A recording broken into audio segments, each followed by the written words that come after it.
Hello again, everyone, and welcome to the 100th episode of The Coin Vault Has Opened. It's Saturday Night Live, and welcome to the stream. We have about 4 rolls here for us to go through tonight, and interesting, I brought a 4th one over. Okay, it's that one there. So welcome, everybody. Yeah, we did it. We got to 100 episodes of the show. Seems like it was just yesterday we were starting this. But how's everybody doing tonight? I've got a couple ideas for giveaways tonight. Welcome, Sev. Welcome, Sev Weber. Thank you, Cody Amons. Welcome to the channel. Where did my little thing go?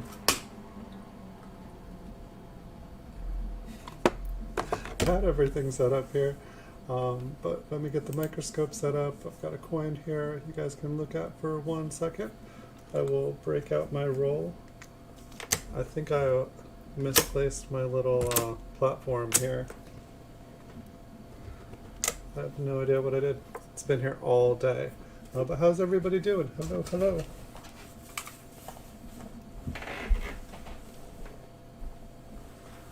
Hilarious. It sits here all day long. So otherwise I can just show them all by hand, but I liked it because that way we didn't have to go like this. I could just hold it up. Let me turn on a light here. And so this one, you know, it's not an air. I just thought it was cool. I think it was the 9 here. Got a, you know, really nice and clogged here. Now I'm like, where is it? The nine got really clogged up in there.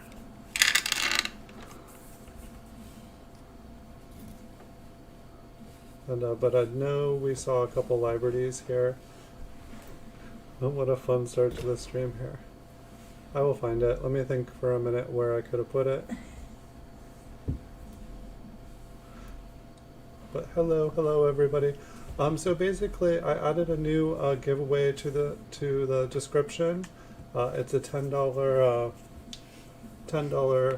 giveaway, and basically how it goes, how those 4 giveaways go, is you just click on them, and it takes you to the Gleam website. And so they're all a month long. I think the next one ends in like 4 or 5 days. But then I was going to do possibly some more giveaways depending on how many people we can get here tonight. So here's the stand here. We're back in action. Miracle happened. And so the other 2 giveaways, you know, we've had 25 people in the stream here before, and so the idea was if we get another 25 people in here at once in the chat, we'll do a $10 cash PayPal giveaway. And then if we can get 50 people into the chat tonight, I'll do another $20 cash PayPal giveaway. So there's the 4 giveaways that are staggered over a month, and then I think we can easily get 25 people in here tonight, and we can do a $10 cash PayPal giveaway. And if you guys you know, want to surprise me and have your friends come, or bring all your alt accounts in here, and we can get 50 people, I'll throw down another $20. If you guys would rather have like a PayPal credit or something, or credit at my eBay store, we can do that too. If for whatever reason you guys don't want PayPal. Check out this S, it's pretty fat here. But so these coins here that we're looking at tonight are from my coin roll hunting days. And I found a lot of cool coins, and I just put them in these rolls, and it's been 15-20 years here since the last time I looked at them. So we should find some good stuff, but the only way we're going to find it is if we look. I never organized anything. I just was like, oh, that one looks cool, oh, that's a nice one, and I put them away. Unfortunately, some of them have turned out to be cleaned, some of them have turned out to be damaged, and you know, so at the moment I'm kind of taking the time to go through them, and we'll pull out the better looking coins, and you know, I can flip them, and then we know where they are. Kind of an interesting little line going around the top of the rim here. And one thing also we can do here is we can look for some double dies. We can look for RPMs. We can check the eyes, which I kind of forgot to do in the beginning here, but we can get back into doing that. So I don't see anything on the mint mark. We can check out the eye over here.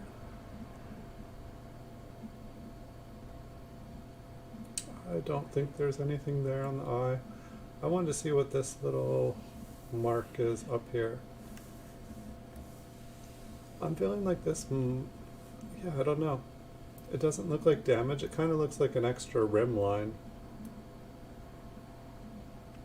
And I'm not honestly sure what that would be. It's not a scratch. It's like too perfect. It kind of looks cool though. You know, I've looked at millions of pennies and I've not seen that on one. Not that I remember anyway. I'll put it in a flip here and kind of leave a little note on it. And that way, next time I'm going through these, I'll know what to look for. So how's everybody doing tonight? You guys having good weekends? You guys staying safe? Speaking of, I will give you guys a warning. All of California right now, where I'm filming from, is under, you know, rolling blackouts. And so while my power is on, it's been on all day. Really any time I could have a blackout. I think last Sunday we had just a random power outage. So like I was almost done with the stream. It was like midnight. But we were having fun and we planned on keep going. We had the first power outage on stream. And so let's not do it again, but I just want to give you guys the warning that it is possible. But welcome to the channel, everybody. Anybody who is new here, if you guys, I have a couple giveaways. There's 4 of them in the description at the bottom, below the video. At the very bottom of the description, there's 4 there. You can enter them all, enter them as many times as you want. Tell your friends, tell your family, your cat, dog, they're all invited. There's no rules. Your cat and dog will need a PayPal and an email account that can accept them. But if you already got your cat or dog one, they're set up and ready to go. And so then there's two other giveaways we hope we're going to do tonight. We got 6 people in the chat. If we can get 25 people in the chat, then we will do a $10 PayPal cash giveaway. I'll write down a number on a piece of paper. And whoever gets closest to the number without going over will be the winner. If you guys have a better idea of how you want to do a giveaway, I'm open to suggestions. I just want to keep it fair. I can promise you guys I won't cheat. That's why I've been doing the gleam.ios, is because I have no part in the winners for those. But it just seems fun to have live giveaways, and that's something I wasn't able to do with the Gleam. Maybe I could do a Gleam that ends on that night. Yeah, that's not a bad idea. Maybe next week I will do a Gleam that ends. I mean, I could set one up quickly during the stream here, but I don't know how fun that would be for you guys to watch. It could be done. But I figure most of you guys come here to look at coins anyway, and that's what I'm here for, is to look at coins, learn, because every time I feel like I do a stream with you guys, I learn something, and I hope you guys do too. So I know I saw at least one buy error in this roll, because when I was taking a photo for this roll, one popped out at me.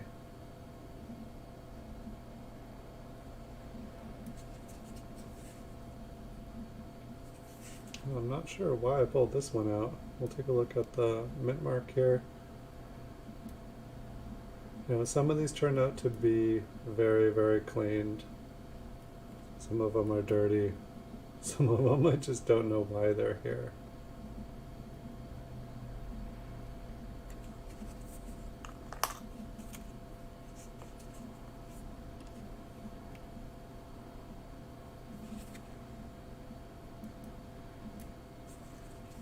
This one is still pretty circulated, a little bit of toning on it.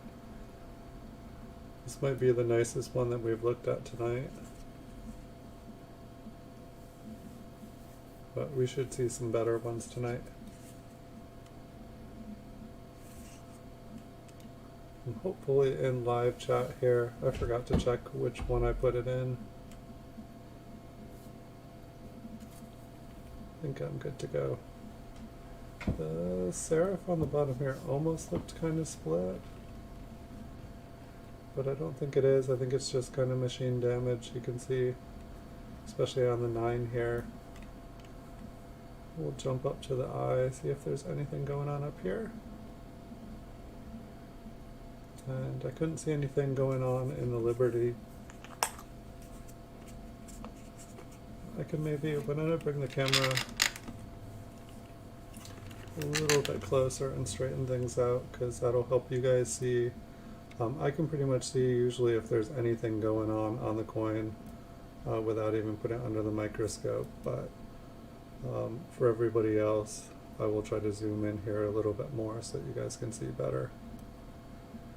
I know sometimes I wonder if I saved coins when they had kind of like a doubled like rim like this.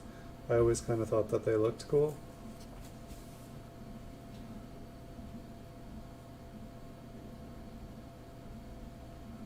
Little scratch through the end there, kind of looks cool, but damage.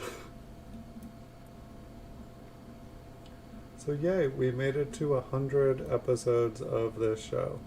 It honestly feels like yesterday that I was starting this. I know that there are a lot more ideas for streams that I'm wanting to do. So do be patient with me. I'm going to implement and roll out a bunch of variety for you guys. I'm going to switch it up here often, and I want to keep it fun for you guys. 1954S.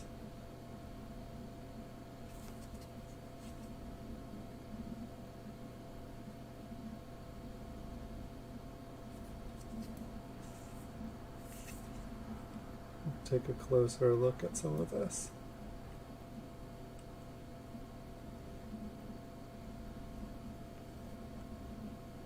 So I'm curious, you know, I know that there's a lot of giveaways on different websites or different channels. I'm curious of what everyone's favorite kind of giveaway is, because I want to do more giveaways here in the future. I'm going to do more scavenger hunts. I want to set up a really nice fun scavenger hunt that, you know, has lots of clues for people to follow, and I think that would be fun to do. So I'm gonna hopefully have some time this week to start setting things like that up. Now that we have gotten to become a YouTube partner, there are a lot more tools at our disposal, so that should really make things fun. I should be able to do a lot more in the aspect of editing, and that'll make it really easy to do fun things for the scavenger hunt.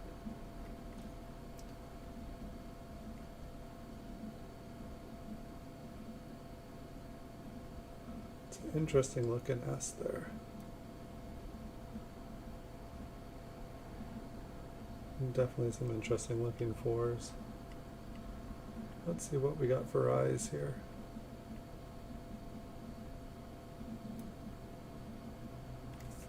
Not what we're looking for. We'll keep going. I think we've got a mint mark here, so we'll start zoomed in.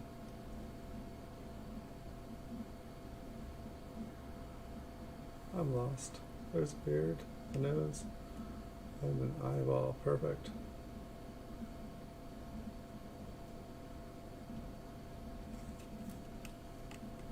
What's everybody's favorite Lincoln Air? What do you guys like to look for?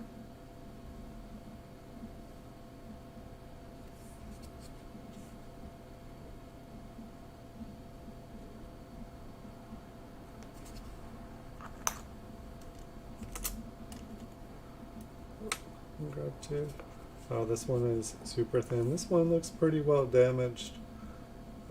Looks like somebody had some fun with this one. Kind of looks like a teen. Yeah, I would definitely say this is in the damaged department. Pretty much destroyed. I'm pretty sure that I could tell that this was destroyed and that this was not an error. I'm not sure what the purpose of that one is. Maybe I thought it just looked cool. This one here, you can see all these bright areas. This has all been cleaned.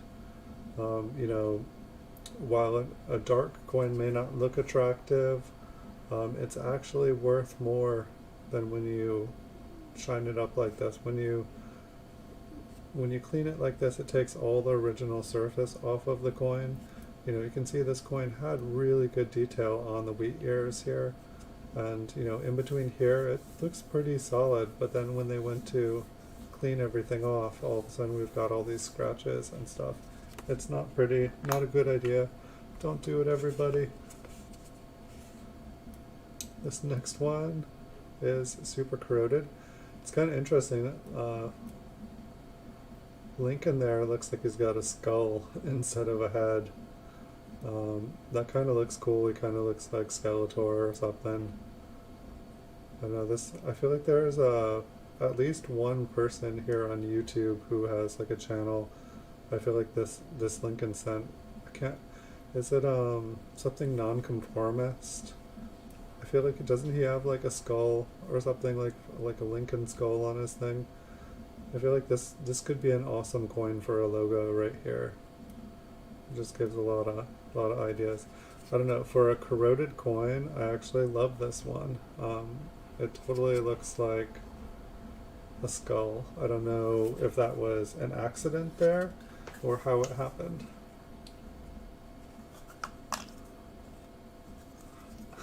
I'm gonna put it in a flip. I'm gonna call this one Skull. The most worthless coin that I own. And it is in a flip now. I don't do that every day. I know, a coin that can make me laugh or smile or something, that's worth keeping.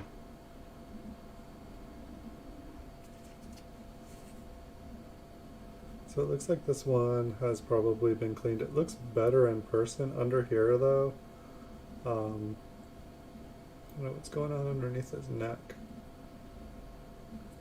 No, I think that there is like some machine damage going on in here.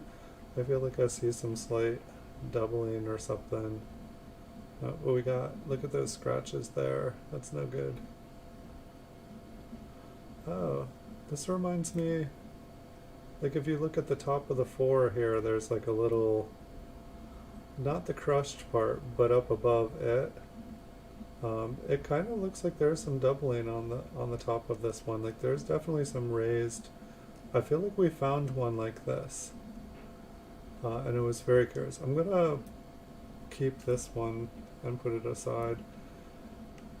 What else was going? Let's look at the eye. And then I feel like there was something else going on with it that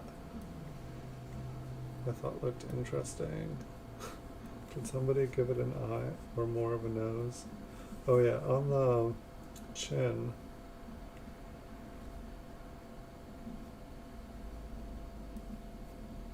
That's the coat.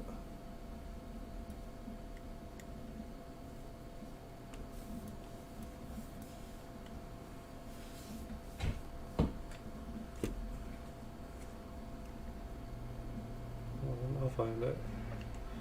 Alright, we'll zoom out. I lost it. Yeah, what's going on here? Maybe it's some damage, maybe it's been flattened down. I mean, it kind of looks like it wants to be like lamination, but then it also looks like it's... Let me bring this microscope closer to me, it's causing trouble.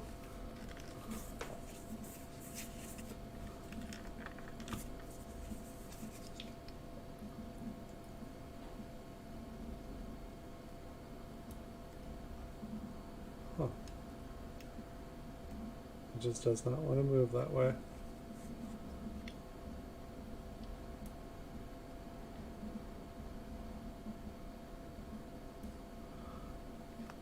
don't think I've ever had this trouble. Maybe I don't normally look at the part of the neck here.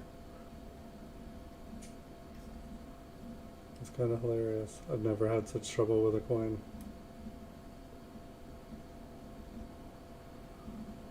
No, I'm way up. Yeah. Every time I try to go over here, it gets stuck.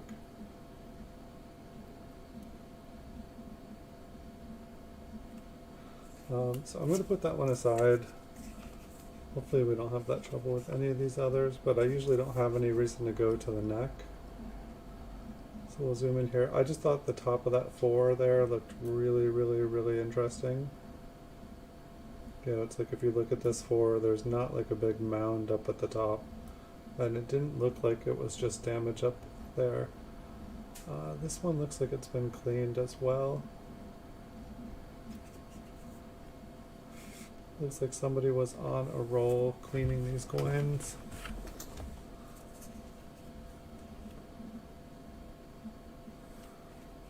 And I should take a break here on eBay for a little bit and work on getting my second microscope. It would definitely make things a little bit easier for us to see. I can just have things zoomed in on one level. Looks kind of like there's some fingerprints and some toning on the reverse here.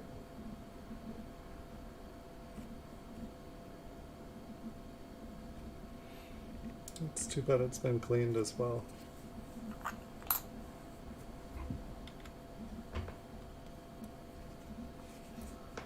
And yet another cleaned coin. We're on a record.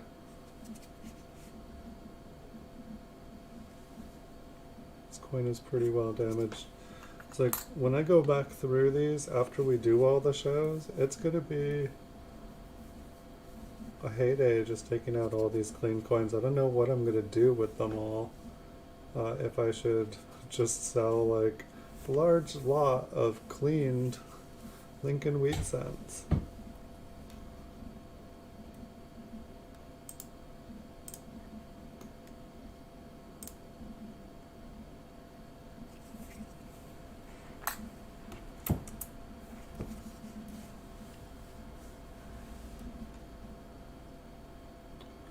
Well, that S is almost non-existent.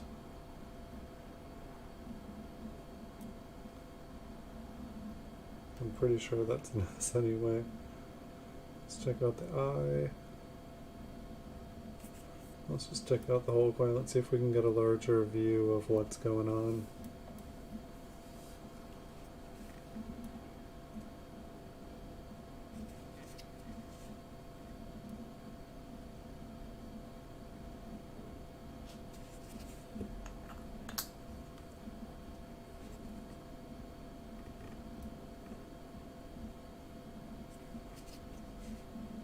This one once again looks like it's been cleaned.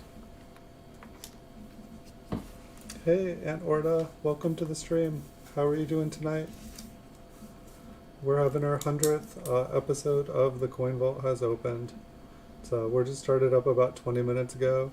It's pretty quiet. I think that there are a bunch of giveaways going on other channels at the moment. So I think a little after 10, people are probably going to trickle in. But we've got 4 giveaways. If you haven't entered, nice to see you again, by the way. How's your night going? But we have 4 giveaways going in the description below the video at the moment. And if we get 25 people in here tonight, I'm going to do a $10 PayPal cash prize. And we'll play a game to find a winner. And if we get 50 people in, which would be a record, we've never had 50, I'll do another $20. You've been here for a while? Nice. Thanks for saying hello. It was getting quiet in here. Normally there's at least a couple people in here talking. You know, I seem to be popular with the lurkers, and it's cool because I usually lurk on a lot of channels myself. It's like sometimes I'm only able to be half there, but I like to be, I like to be half there when I'm able to. So hopefully we will get some nice coins here. I know that when I was taking a photo, I know that there was at least one Liberty error here. The first coin, it kind of looked like a Liberty error, but it was like, there was a large chunk of metal connecting connecting things on the date. It looked like it had broken out of the 9 and had just like connected the 9 and the 5. It's kind of interesting. Like, I mean, this one, like this, it looks like it's probably machine damage, but it's, like clockwise instead of, or counterclockwise instead of like getting pushed up towards the rim. I guess stuff is kind of getting pushed up towards the rim on this side, but the other side it was going left to right. And these wheat errors are kind of funky. Let's take a look at the mint mark. And we'll take a look at the eye.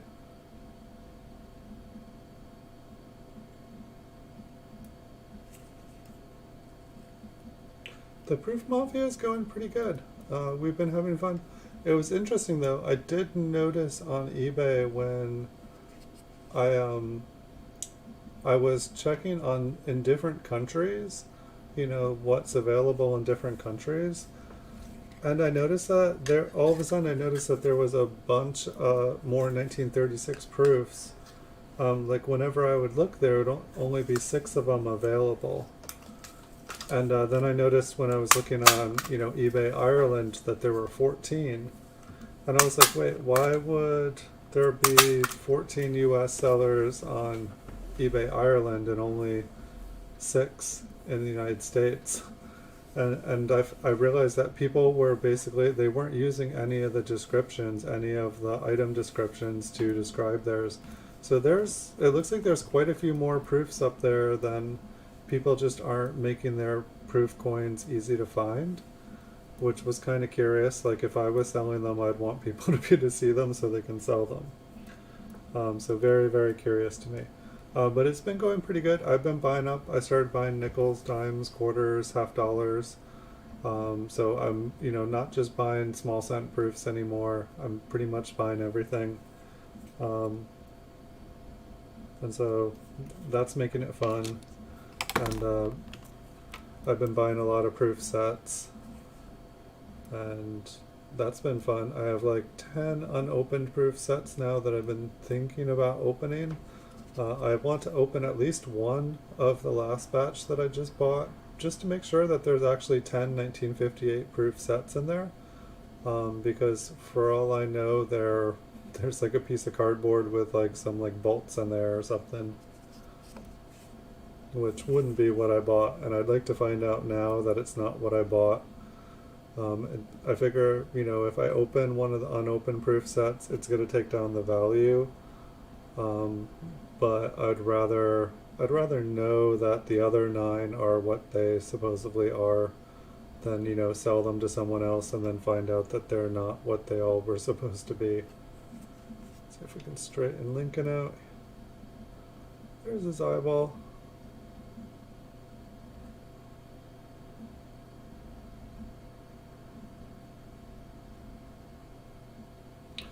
Yeah, it's been interesting. It was kind of, I don't know, it's weird. Like the first week that I ventured out, I found a ton of stuff. What is this horned nose here? I was like, okay, like eye. And then we've got like a horn coming out of his nose. Is that just like a dye chip, or is that a wart variety? Have we found a new variety here? So, I don't know. We're definitely going to have to check that one out. So this was, what, a 1950, I don't know if that's like a doubled eyelid that just like rolled. Let's see how visible that is.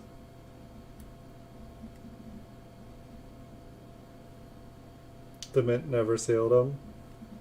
Well, that's good to know.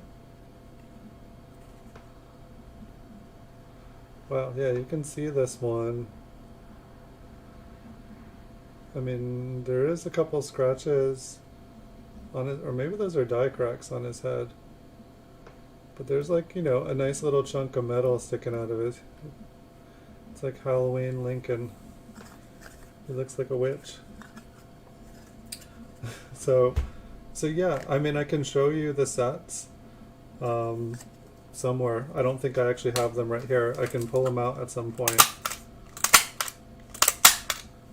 They look pretty sealed. It's interesting though, because like all the other mint sets that I have, they've all been cut open. But I've heard other people say they've never seen sets that look like that. And then like I see all these like certified sets that are like closed, which I don't know. I've never heard of the companies that say. So I don't know. It's interesting to me.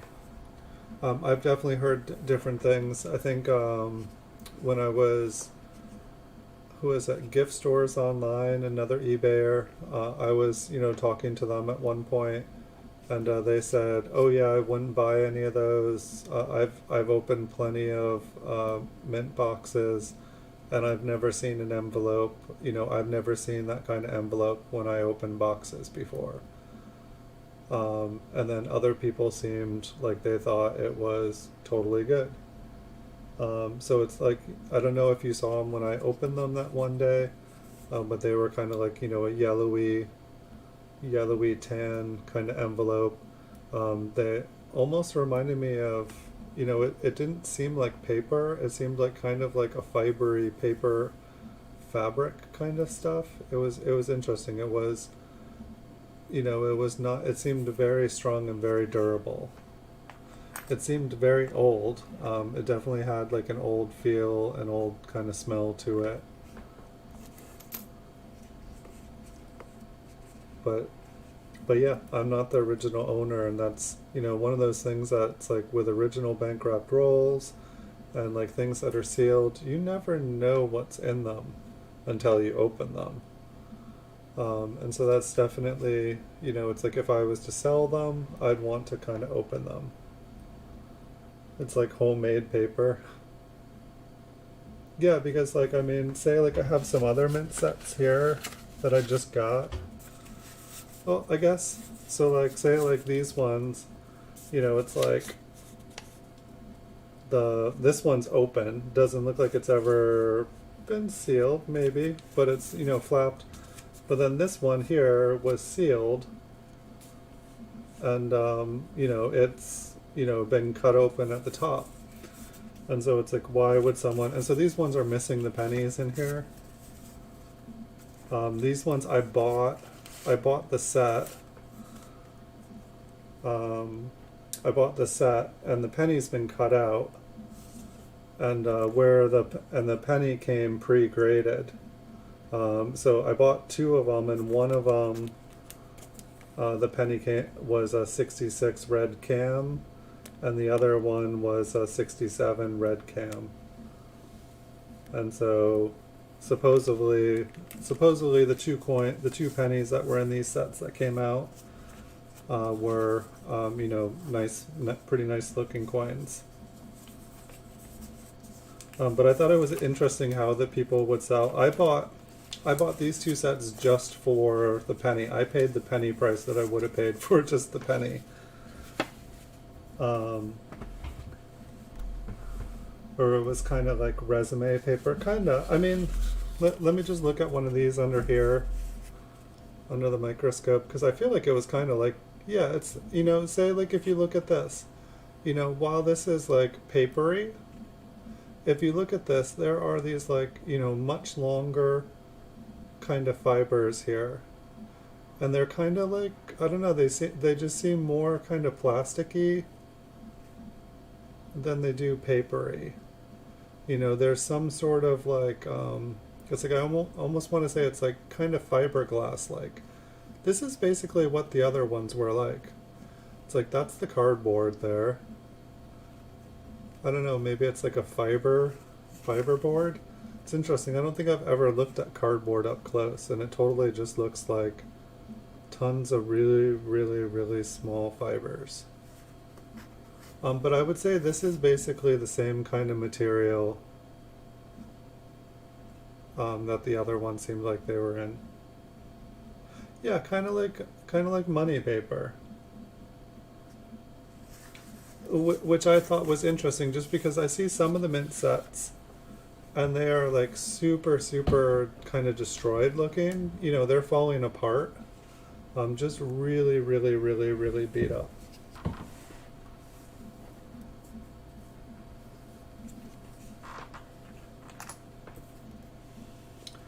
But so yeah, I haven't opened any of the 10 that I got. I left feedback. I did notice that, there were 10 sets of 10 that the person sold. All the other ones, I went back and checked. They all gave like glowing feedback, like awesome coins, like so happy when I opened. So it seemed like everybody else was very, very, very happy with the ones they got. And so I've been meaning to open one. I left feedback, but just before I archived the purchase, I wanted to just like make sure that at least one of them was good. Because if one is fine, chances are the others. If one is not fine, then I'd want to open another and another and another. Hey Mo Money INC. Hey Mo Money Inc. Welcome. We are looking for heirs and varieties. Just anything we can find here. Like the one that we have here is Liberty. It's a bi heir. And so there's just kind of metal builds up between the B and the E. And this one is actually pretty collectible. It happens in a bunch of different dates. This one just happens to be a 54S. I think I saw another one when I was getting this roll ready. I was just looking for one coin to take a picture of. Yeah, I definitely will check it just to open it. And so I'm curious with those other coins, like in those two mint sets, I think they were both 59s because that's what the ones that were graded were. I'm curious, they looked like the other coins were in nice condition, so I'm like, why didn't they grade the nickel or dime or $50 in here? But welcome to the channel, Mo Money. So we'll keep on cruising here. We do have, here's another buy air. And so we do have 4 giveaways in the description below the videos, all the way at the bottom, Mo Money. Pretty much I'm going to be putting up a new giveaway like them every week. So if you check back every week, you'll be able to find them pretty easily. If we get 25 people in the chat here tonight, I'm going to do a $10 live cash PayPal giveaway. And if we break a record and get 50 people here, I'm going to do another $20. It's the 100th episode of the Coin Vault has opened here. And so we're trying to celebrate a little bit. We got 4,000 watch hours this week, and we got to become a YouTube partner this week. So we're pretty excited.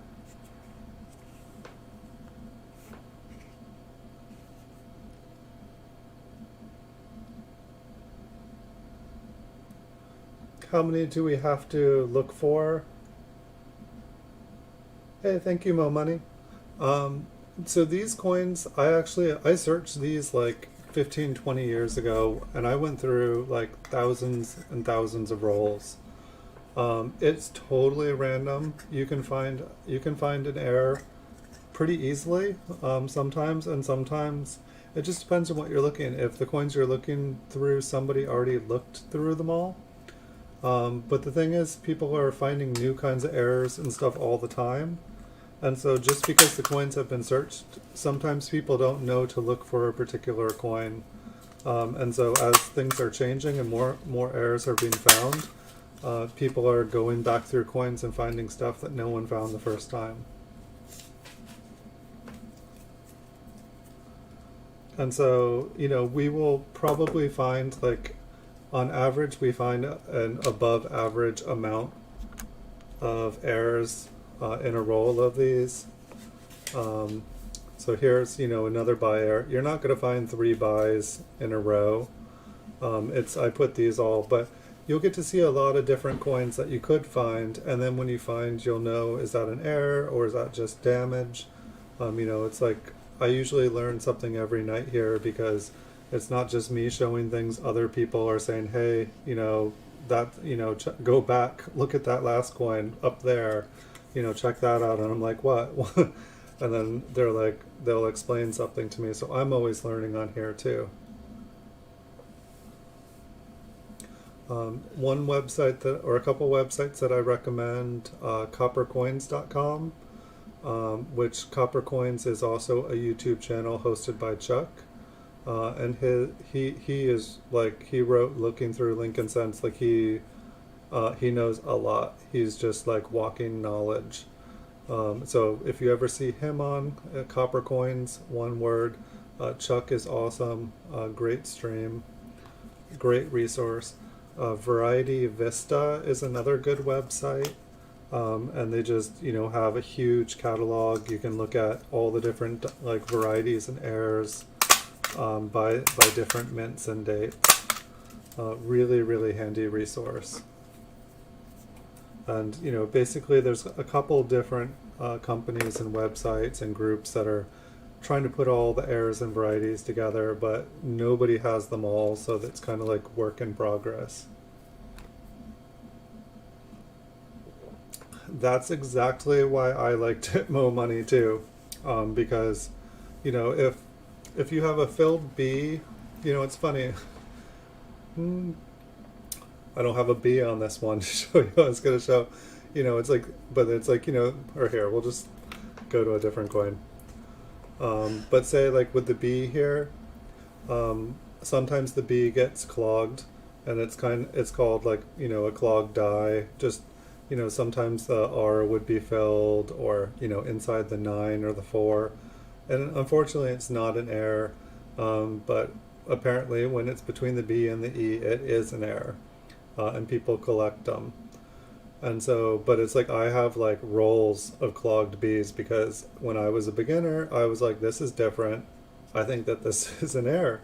And so I kept them. Same thing with like a bunch of the O here missing.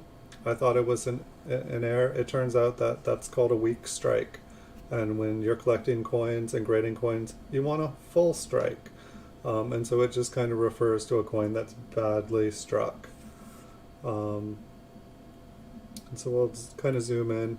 Other things to look for, which, it can be harder depending on, what kind of, if you're using a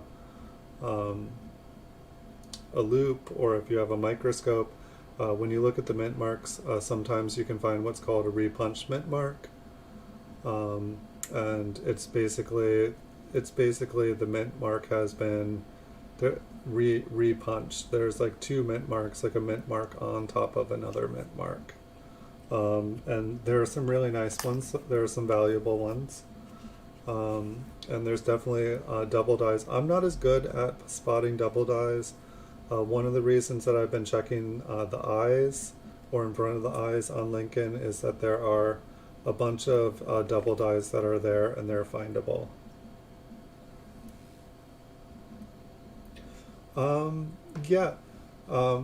Chuck's book, Looking Through Lincoln Cents, it has, it pretty much goes through all the different errors and varieties, most of them for the Lincoln Cent up to pretty much present.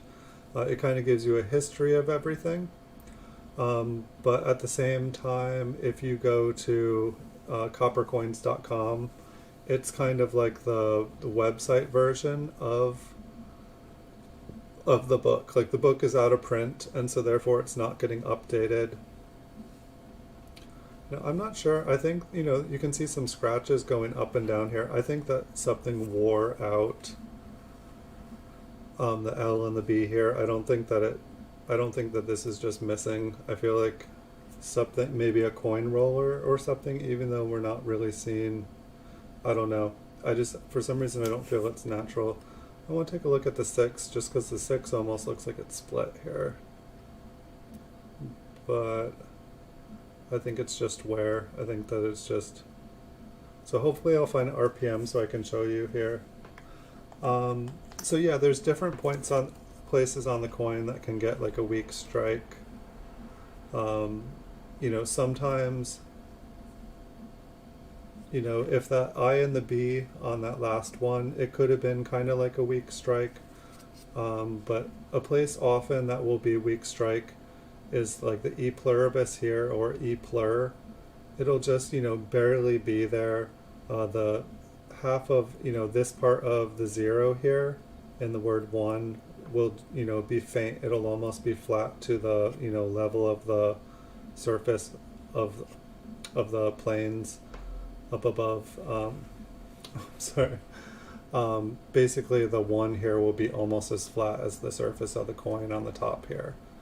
And so that's kind of what a weak strike is. For different coins have weak strikes on different parts, just depending. The more worn the die is, the more chance you're going to have like a weak struck coin. You get things called machine damage, machine doubling, and when the dies start to get worn out, when they get used a bunch, the design that they make is not quite what's intended anymore. There are grease errors where you can basically lose the details mo money. And so like there, you can have a grease error, like say like the I and the B.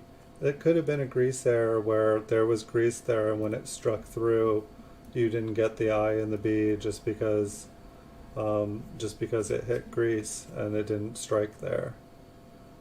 Like weird stuff like that does happen.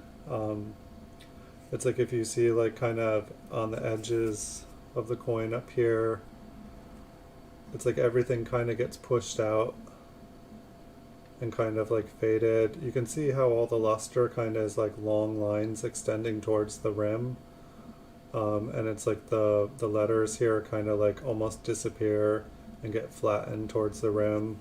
It's like a really, really worn die. It's caused from die deterioration, and it's basically everything's just getting smashed and pushed out towards the edge of the rims. At least that's the best way that I can explain it.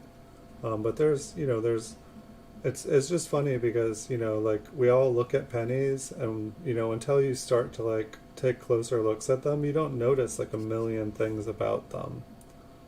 And it's like, it's just amazing at how much every coin can be different. Like every year and every mint, there's like subtle changes that happen to the coins. So we'll check the I here. We'll go and check the mint mark. No, not a problem. It's one of the reasons I like doing the streams is because I can talk to people. Normally I do this alone, and it's like people teach me stuff. If I know stuff, I'm able to help them learn. It's kind of win-win for everybody. If you ever have a question, and oftentimes there'll be people in here that know more than me, and they'll give you like even better answers than me. Like I definitely don't claim to know everything about Lincoln Cents. I'm like thirsty and hungry to learn more. It's like pretty much every single day I feel like I learn something new. And it's interesting because I just branched out to like nickels, dimes, quarters, half dollars and stuff. And so now I'm learning about all these different coins, and it's like I thought I was gonna like just keep going with small cents. And learn everything I could, but then I realized I was never ever going to be done, and I wanted to learn about some other coins too, so I'm kind of branching out everywhere. Hey Aunt Orta, yeah, I'm going to be doing lots and lots of more scavenger hunts, but I'm going to do better ones. I'm going to do better ones where there are more clues. It's going to take you here, it's going to take you there, and it's, I'm going to try to make them fun enough, and I'm going to try to make the prizes big enough that people will get motivated. Maybe some people will work as a team. I want to make things fun. Hello, Accredited Coins, welcome. I saw you listing up a frenzy on eBay today. Hey, Paul Hampton, welcome. Good to see you. How are you doing tonight?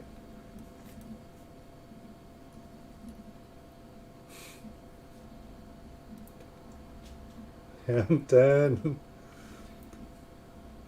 Yeah, I had one here.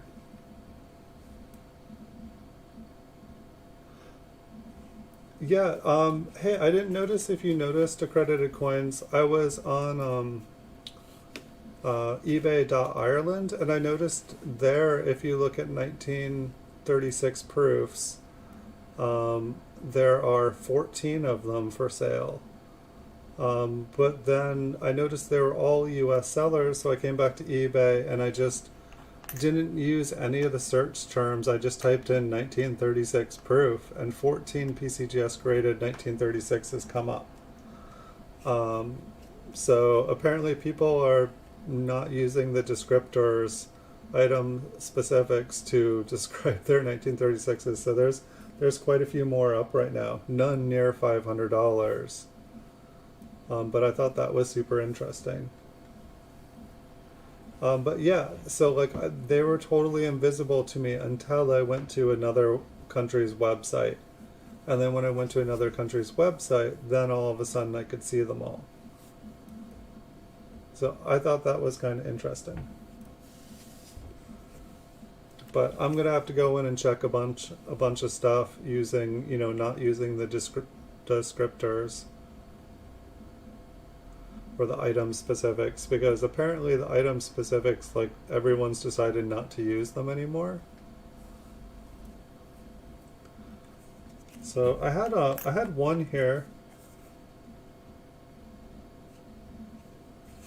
I had one. I was curious. I was looking for the doubled eye, and then I came across this one here. So like you got the eye here, and then there's like, it's like I don't know, like a rhino horn. It's a wart on Lincoln's nose. I was just going down. I was like, wait, there's not supposed to be like a bump here on the nose, but there's just this chunk of metal.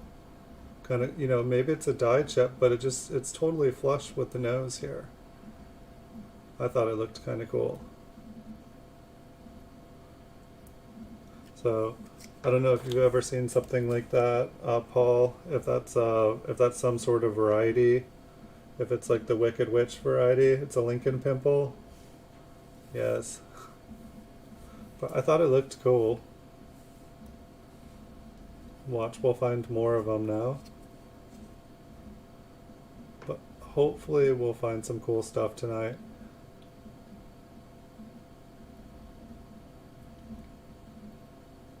So I hear an interesting sound coming from outside. Not quite sure what that is.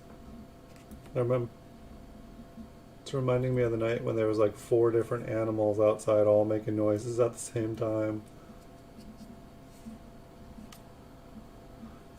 But yeah, I was going to different websites around the world, just, like looking at what coins they had, just thinking maybe I could find some stuff that nobody else, knows about. And then I was also trying to see what my items looked like, if I go to the different eBay stores, because I put everything up. It's like I've had things on global shipping for like 6 weeks, no sales. So I went ahead and, just enabled all the different international shipping options and put those on. And no sales yet either for that. But it's just curious because I used to have international sales all the time until I turned it off. Need the chip on his lips, the vampire Lincoln. It's like a Bugs Bunny Lincoln. We'll take a look here at the S. A little too worn there for my tastes. Oh yeah, there was another coin that I thought of, Paul, when I saw it, that I think I put it over aside here. It just reminded me of, it was a 4 with like a hump on top of it again. There's a little squashed part on it, but it just looked interesting to me. Like it's a 49S. But this one's got like, a pretty good sized chunk of metal up above the 4. It's kind of like a 4 over a 4, and then the way these two notch at the end looked kind of interesting. Hey, Metal Detecting with Austin Simpson. Welcome to the stream. Welcome to the 100th episode of The Coin Vault Has Opened. And so I looked at this one briefly, and I was like, oh, I'll save this one here for a little bit, and just see if anybody comes in that might be able to say something about it. I thought it looked pretty cool. I'm doing pretty good here. Excited about the 100th episode here. Oh yeah, just give you guys a heads up again. There are rolling blackouts supposedly in California here. So I have no intention in going offline here. But if I disappear, it wasn't me. It was PG&E. Blame them. Because last summer they seemed like they just loved turning people off. And Mo Money, this is kind of an example how I was talking about weak strike. And so if you see the E pluribus here, the P, the L, and the U are almost faded away. And then a good chunk of the top of the 0 and 1 is kind of faded there. And so this is what I would call a weak strike. That this is a common place for a wheat penny to get a weak strike. When you are grading coins and trying to find high grade coins, it is preferred to have a full strike to, have a well struck coin. And so, this would kind of go against it. If the coin was perfect, it might still, be a good coin, but it's not necessarily something that you want in the coin.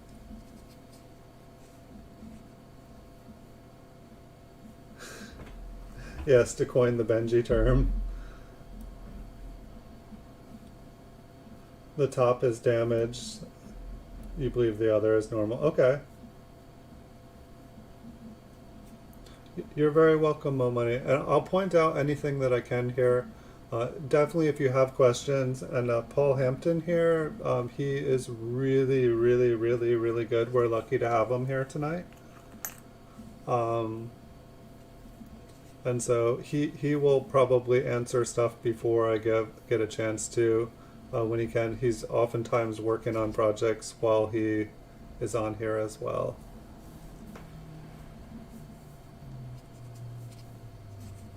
And so let's see. We'll check out the mint mark on here. Hopefully we'll find an RPM here so I can show you an example. The top mark, sorry.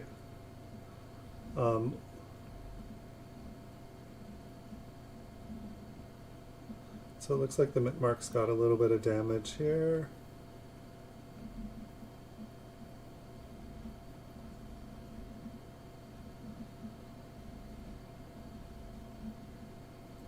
It's a little mark here, maybe it's damage.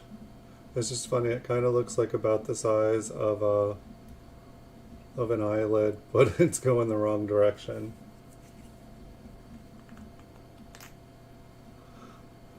Good question. So Mo Money, when I bought rolls and bags, it was like 15, 20 years ago. I bought unsearched wheat penny bags for like 150 to 200. I really haven't checked them now. I think that they're still around 200 to 250. I think they just hover like a bit above that area. But when I was first going through them, I would find a lot more than I did lately, or by the time I ended about 10-15 years ago, I was not finding nearly as many errors. But there are a lot of errors in the 40s and 50s. Most unsearched bags will contain a lot of 40s and 50s, but that's also okay. You're not going to find any rare dates in them, but people generally don't go through them for all the rares. Some of the best stuff you can go through, if you can find good quality legitimate rolls, is like original bank wrapped rolls. But it's just interesting. Like I want, anytime you see something that's like unsearched, it's been searched. Don't buy extra for something that someone else has already basically searched it. Like I would say, pretty much with 100% certainty, there is no such thing as an unsearched roll of wheat pennies, or I'm sorry, unsearched bag. And if it's a roll with like a nice coin on the end, like a machine wrapped roll, there's like an Indian head cent on one and like a proof on the other. It's been searched. Someone made the roll. It's like I don't want to call it a scam, but it's something that's gone on eBay since there was eBay. People basically just make rolls that kind of catch your interest. The two N coins are probably two nice coins, and that's all you're getting in the roll. Everything else will be common 40s and 50s. That's like the most honest thing that I can say.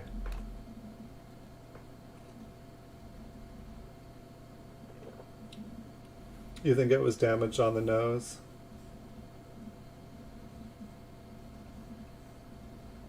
Okay, I could see that. Thank you, Paul.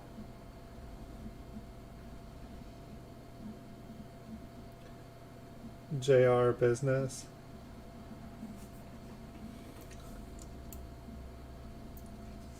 I'm not familiar with that one, accredited coins. Um, like one place that I've seen, like if you want to get an idea, money, of like really nice, one place that you can see examples of really nice original bank wrapped rolls. I think I was talking about copper coins with Chuck earlier. One of the things he does is he does roll reveal shows where in like the auctions, like tomorrow I think there's an auction, and during the auction they sell spots in the rolls. They're usually like a couple dollars per coin per spot. But what happens is he'll open up an original bank wrap roll. They're usually really nice high grade coins. And then as he's going through the coins, he shows you all the errors and stuff that he finds. And then he's written the book on it, one of the books on errors. And so he'll attribute the coins, and then you get, the coins, you get basically a random coin out of the roll for your pick. Usually you can pick up to 5 coins, but you don't have to buy, you can just watch, and it'll kind of give you an idea of what a original bank wrap roll looks like, what can be inside it. I don't know. Opening rolls is fun. Watching other people open rolls is fun as well.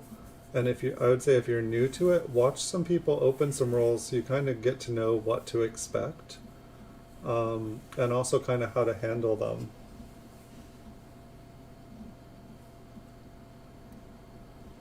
I would say 3 cents a coin is a good price.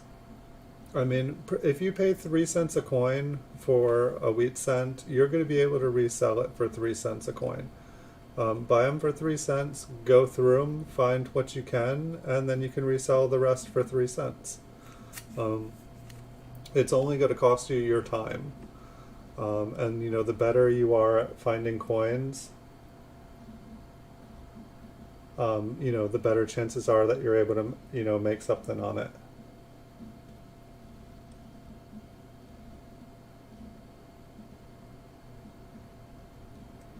Yes. Yeah, the Indian had sent on one in the 1909. I agree. I mean, it's like I think I maybe bought one just because the price was not far off, um, of what a roll would be otherwise. Like of just 3 cent rolls. Like I think I spent like $5 once because I liked the N coin, and then I would have spent $5 on that roll of wheat cents anyway. I don't think that that's a double. There's like something in the eye there, but it looks too small and doesn't look right there. Yeah, I would say 3 cents is a great price. Like, I was paying like a minimum of 3 cents like 15, 20 years ago. And that's, buying stuff like that, that's where 90% of the coins that we're looking at tonight. I probably searched through about 5,000 bags, and now I'm finally having the time to go through all the coins that I pulled out of those 5,000 bags. A lot of the bags ended up, I just re-rolled the bags into solid date rolls and sold them that way. Too shiny. I like shiny, but it's hard to see when it is.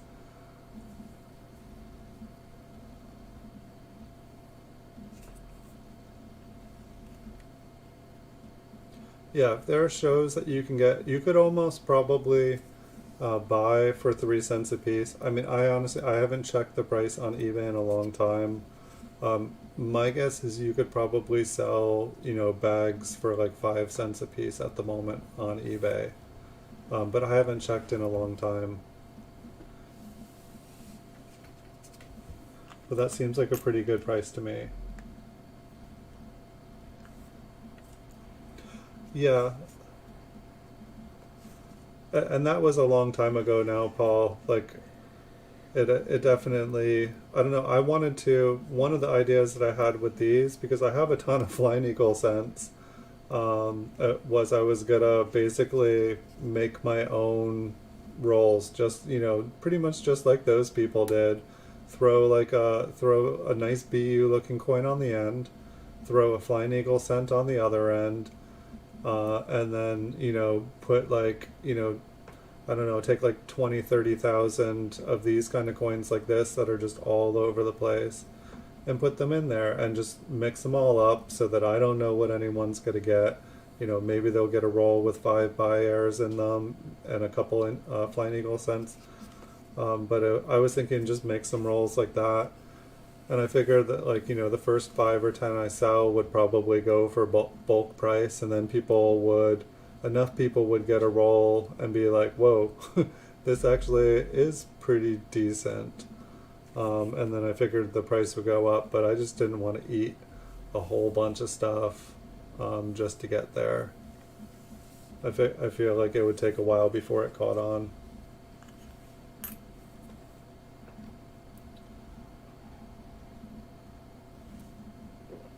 The microscope Mo Money is a Dino Light. This one's like 10 years old. You can buy a Dino Light that's about the same magnification. I think this is like, what is it? I can't remember the term. It's a half a megapixel, and it's a digital microscope.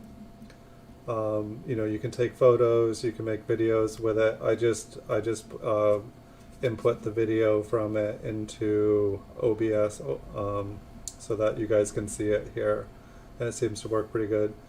I believe the new ones are about $120, and so they're not too bad, but it does seem like the resale value on them, like if you take good care of your microscope, I see them pretty much go for $100+ used. So it seems like as long as it's still in working order, they pretty much retain their value. So if it's something you enjoyed, you can keep doing it. Mine has like I see some people, they have stands that just kind of go up and down. Mine, I have it on a flexible thing so it can like kind of come down and it'll stay, and I can bend it down and it'll stay. Sometimes it moves a little bit, which is annoying, but for the most part, it works really good. I tried to buy every Flying Eagle in the world and Orta. I tried to play Pokemon or Monopoly with them. It was fun, but it seemed like the more I bought, the more it just kind of popped out of the woodwork. I had about 5,000 of them at one point, and it was definitely an expensive lesson in trying to like corner the market in the hobby. Because the more I bought, the more just kind of came out of the price, the woodwork.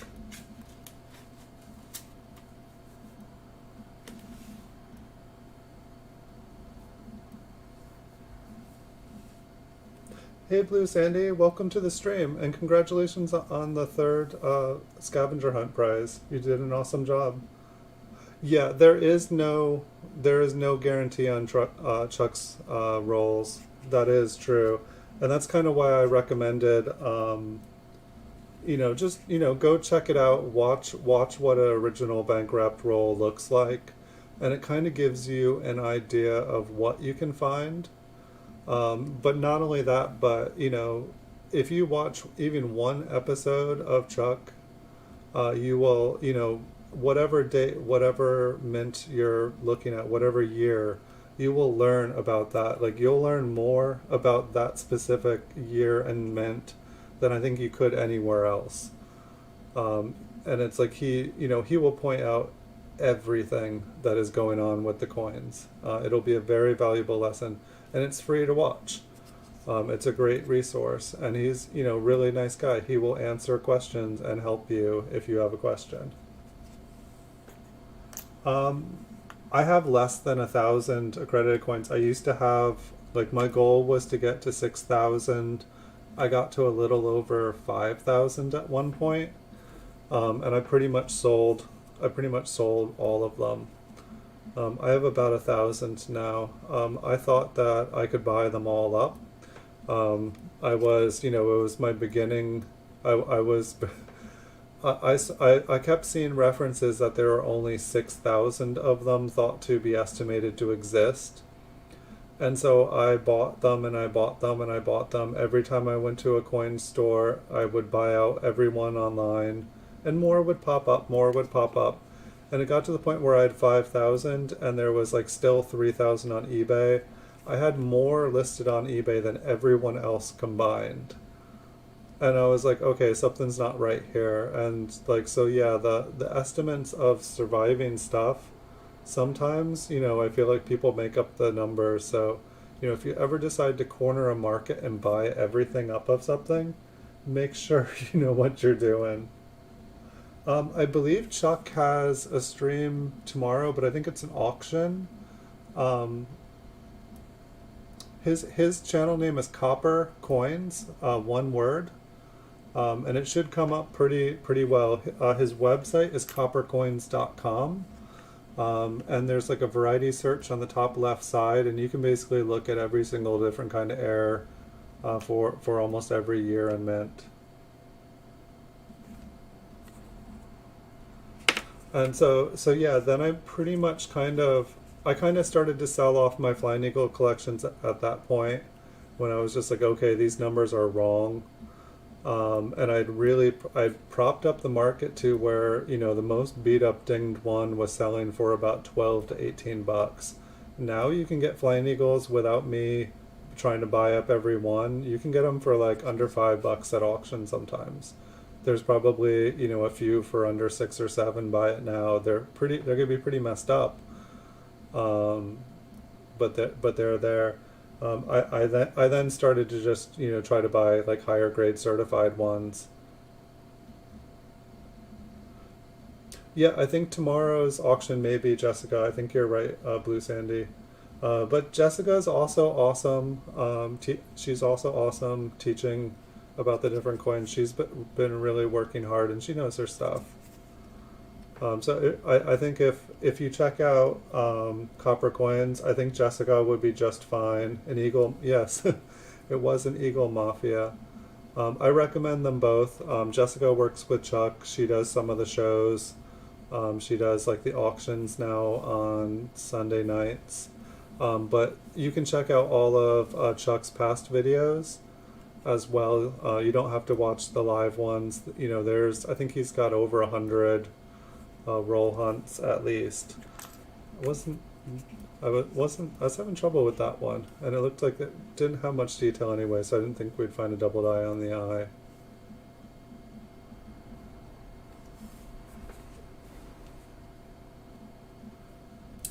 I would say they were kind of between like $4 and 7.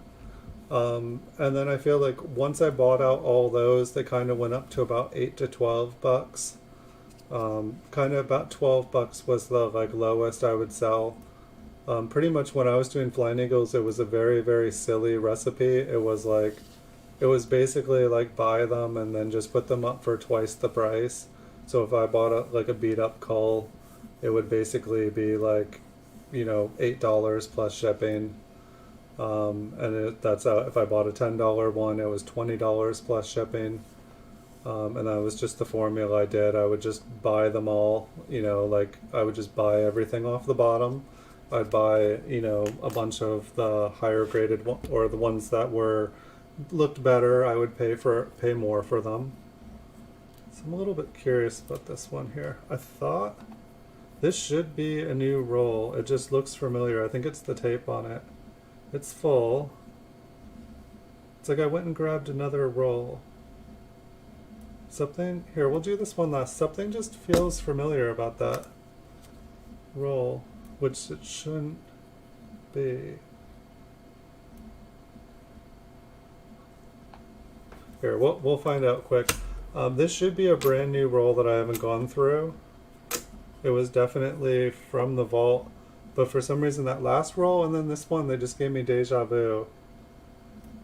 So hopefully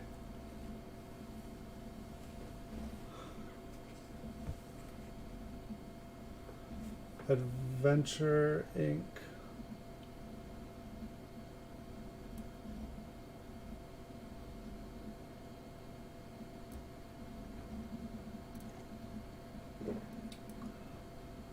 Adventures in coinrollhunting.blogs.com. Hey, thank you, Paul Hampton, for the link.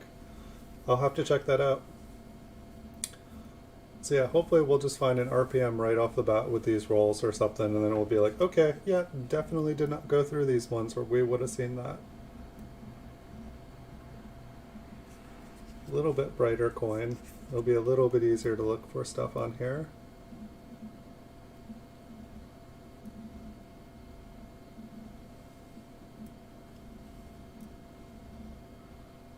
Maybe we got our, I don't know. This one actually almost looks familiar too.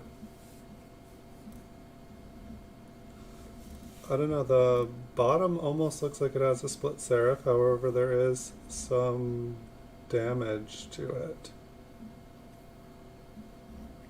Let's flip it around, look at the other side, see if we can get a look at the other serif.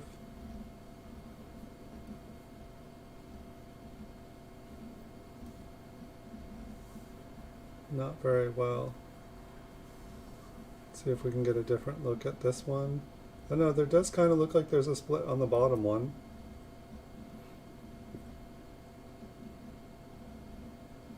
I feel like I'm seeing it from both angles. We can take a look at the eye here.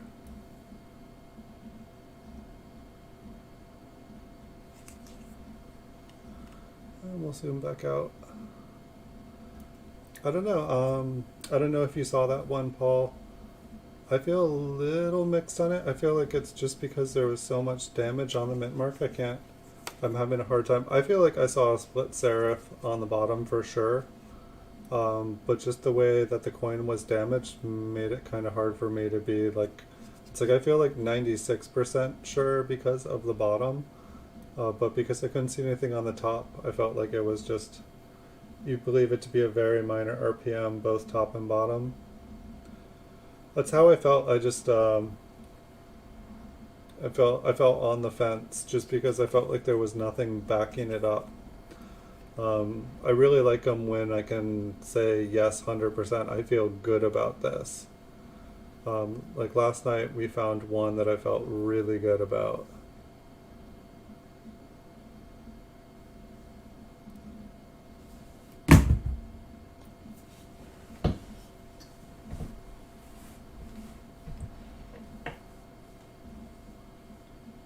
We can see up here.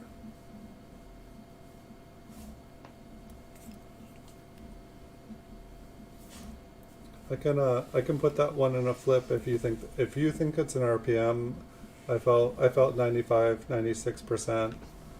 And I can leave it up to future me or future person that inherits it to decide once and for all. But part of going through these is just trying to figure out what in the heck I put away all this time ago.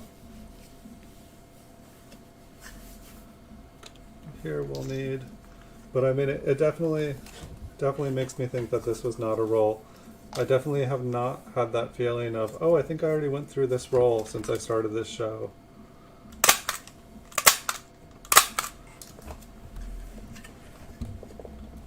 It's like I pretty much took everything.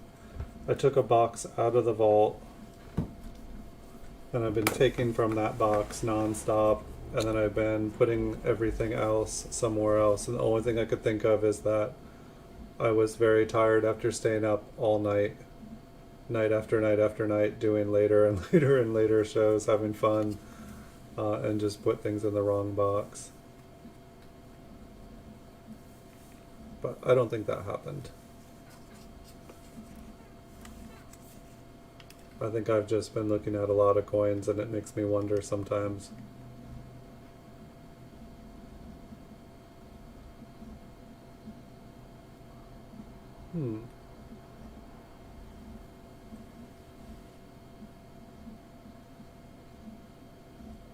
So 57D.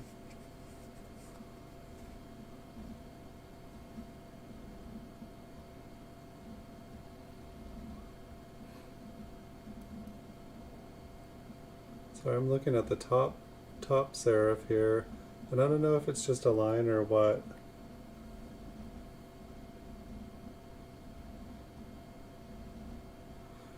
Yeah, I feel like a lot of the super minor ones are probably not listed.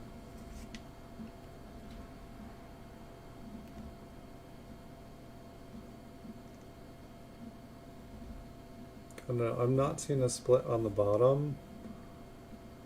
I do kind of feel like I see a line on the top, but it just might be nothing there.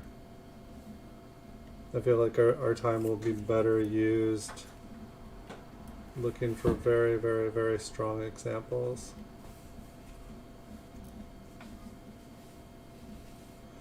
It got up to like 80 on the coast here today. It's been a hot day in California. I'm not used to the heat. Like, I'm just sitting here, it's nighttime, and it's hot.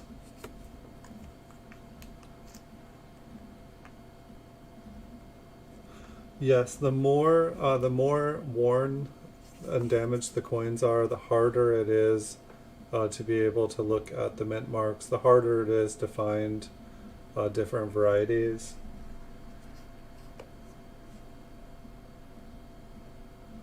It is definitely true.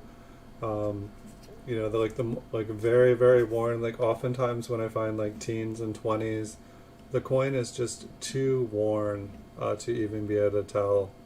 But the funny thing is, there are people that could look at like super, super worn coins, and they can tell.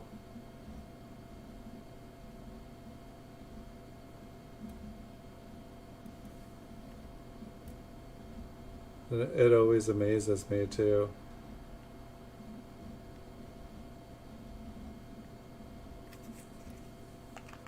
But there's also other, you know, like when they find and like kind of catalog the different errors, there's oftentimes different things called die markers, where, you know, if you had a suspicion that, like, you know, it was a rare variety, but like a part of the coin was gone, there's other parts on the coin that you can match up a certain die.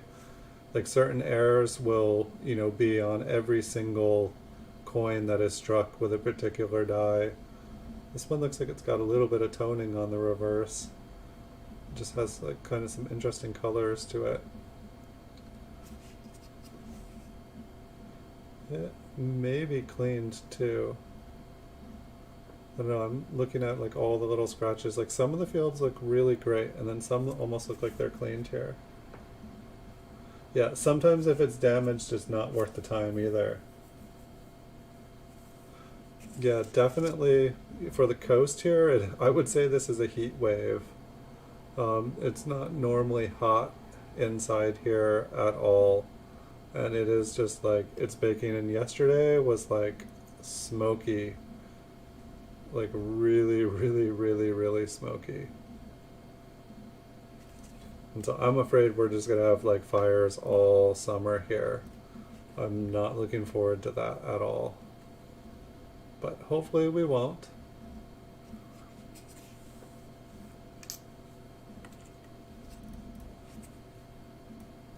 Hopefully we'll get some nice early rain. It'll keep everything nice. Not enough rain to make everything grow crazy and then dry out and become fuel, but just the right amount of rain to keep the humidity up.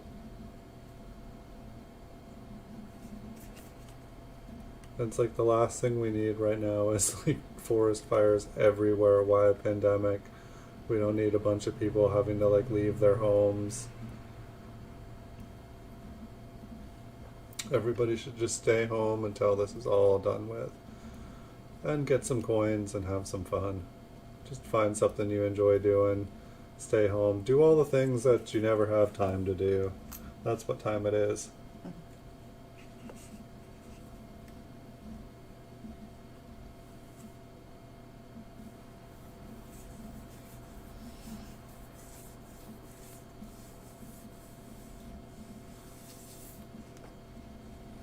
One of the places that I've been enjoying looking for different kind of Airosmo money is in mint cellos. You get the mint sets that are all the coins of a particular year from a mint, and it comes kind of like in like a mint cello. If you're not familiar, this is kind of an example here. I was showing this earlier, but it already has the penny taken out, but it's like this. But you can look for errors and things like this. You can look for higher quality coins. Like for the most part, I'd say most of these get kind of cherry picked. But not everybody, when people look through stuff, they're not all looking for the same things.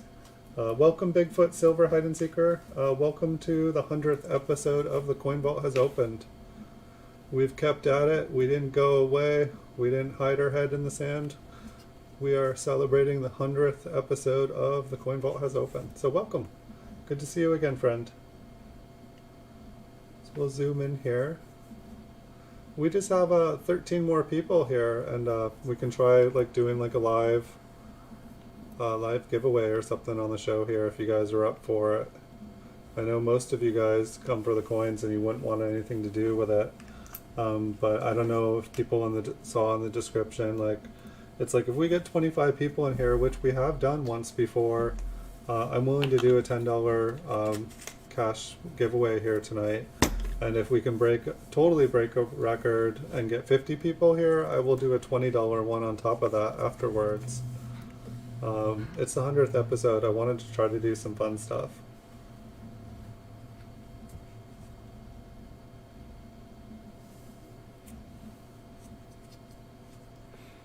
And anybody that hasn't entered, there are 4 $10 cash giveaways in the description below the video here. They're at the very, very bottom, but there's 4 different ones, so enter them all.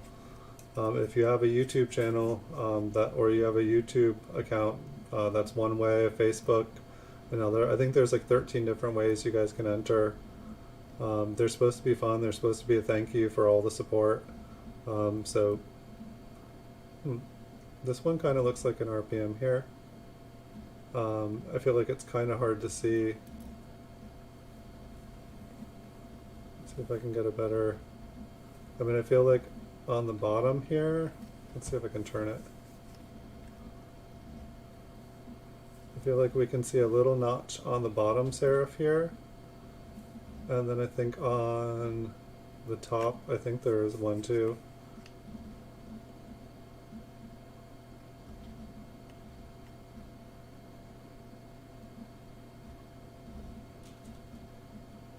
Can we zoom in on it though? For some reason my microscope keeps saying no. Maybe we'll just go all the way upside down.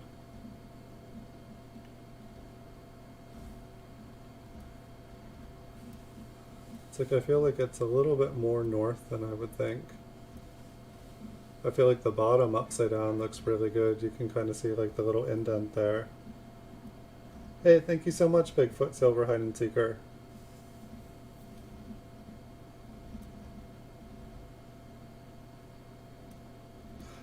Yes, there are a lot S S-mints here. I feel like we get everything, but yes, I can say we get a lot of S-mints out here. I lived on the East Coast for a good point in my life, most of my younger life, and when I was trying to fill those books, I could not find the S Mint coins. And so it's, yeah, all the S Mints really are out here. It's funny. But another thing you can do too is if you buy, like there are people that like sell stuff on the West Coast. Like if you buy, I don't know, it's hard though, because like it is possible to buy, like S Mint, stuff that's heavy and S Mints. Like people do trades, especially with like more modern coins. They do trades where they'll send like a box from the West Coast to the East Coast, and the East Coast will send one to the West Coast because we don't get as many Phillies out here as well. So it's kind of like the Phillies become the rare ones on this side.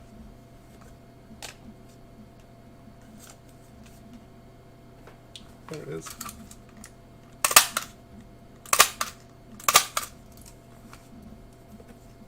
And I guess that's another thing too. It's like if you're trying to buy unsearched coins, and like you'll see something like 5,000 San Francisco mint marked wheat pennies.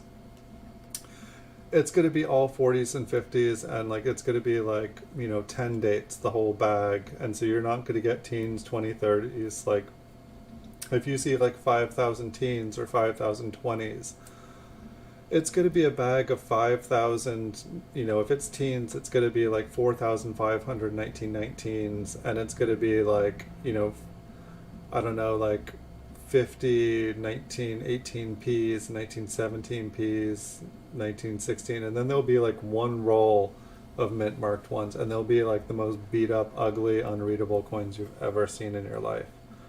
So like, I don't know, like never buy anything like that. I can tell you I spent like $1,000 on things like that, and it was like one of the worst buys I've ever done in my life. So don't do it. Don't make the same mistake. For the most part, like with like unsearched coins, it's fun to do. It's fun to look through them. I really enjoyed it. If you think that you're going to buy 5,000 unsearched wheat cents and find a key date in it, I can tell you I looked through about 5,000 bags. There's people that tell me, oh, I found a 1914S, I found a 1914D, I found a 1931S. It never happened to me, and I looked and looked and looked. So it's like, my advice is you can buy like a 14D and a 1909S, for the price of a 5,000 count bag. And then you have two really nice coins that have really nice, resale value, that are really easy and liquid to buy and sell. It's like I would more recommend, if you're looking for a rare coin like that, just buy the coin. Like that would be my experience and everything. If you want to, look for heirs and resell stuff, do it. One thing that also happened to me, I feel like, is like I bought like bag after bag. I started to hoard them. I'm like, I'm going to buy them all. These are going to become super, super rare. I don't think wheat pennies in themselves are ever going to become super rare. I think that there are billions of them out there still. I mean, there's gotta be. Like, I feel like, from the math I was trying to do, like if I went through about 5,000 bags of 5,000 count wheat pennies, what is that? Like 1,000 times 1,000 is 1,000,000. So like that's like, it's at least 5 million. I don't think I'm doing my math right. Is that 25 million? It's a lot of million wheat pennies, and I'm sure I barely went through. I'm sure that was not many of them there. Let me grab another roll to put these into.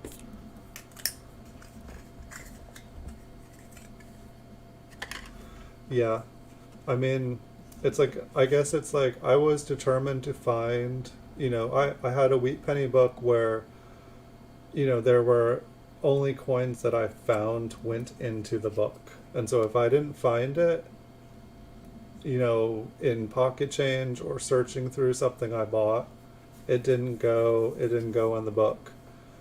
And then I just, I realized, and then I just started another one where I was like, okay, I'm not ashamed to buy a coin, There's nothing wrong with buying a coin. And I'm really glad I started doing that, because then I started to get exposed to better and better coins.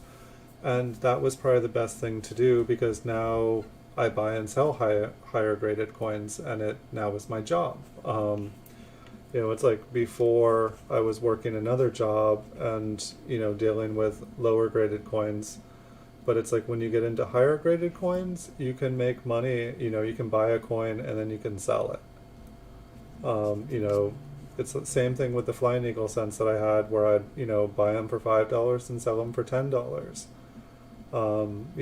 Basically you just put a coin on eBay for a price tag. If someone doesn't like the price, they won't buy it. If somebody likes the price, they will. And so the closer you can get to a price that someone wants to pay, the better chance you're going to sell it. I'm interested by the top of this one, and kind of the bottom. What's this, a 5070? I feel like I was looking, I can't remember what date it was, but I was noticing one date had like D over D over D. This one kind of reminds me of that. Yeah, a lot of eye strain. I think, I honestly, I haven't tried to I haven't even gone to the bank since the pandemic started. So I guess that's the same as, when the roll shortage and stuff, when the currency, I would say it depends on what bank. I feel like I've heard people that said their banks are fine. The only way you can really find out, ask your bank. Say like, hey, I'm, bored. I don't know what the best way to say it. Just say, hey, can I order a box of pennies? Or, is there an amount that a teller is willing to give me? Next time you go to the bank, ask. If you want to, make sure before you go there, ask.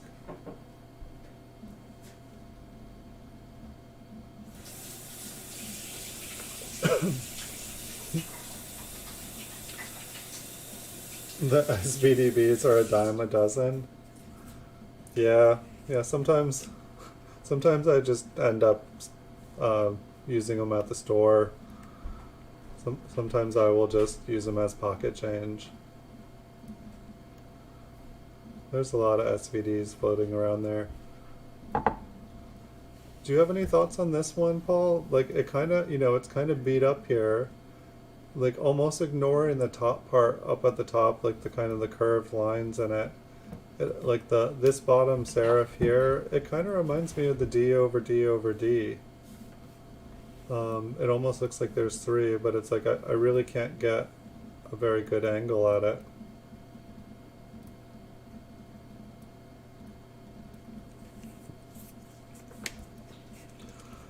It definitely would be nice to get all of them. It definitely would, Bigfoot.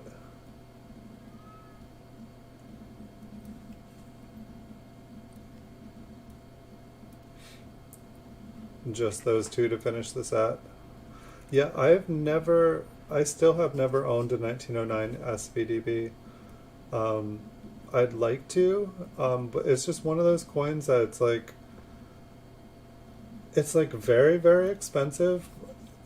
I don't know. I've seen them a couple times. I've seen them go for like $500-600, which, I say they're very expensive, but a couple times they've been within my price range.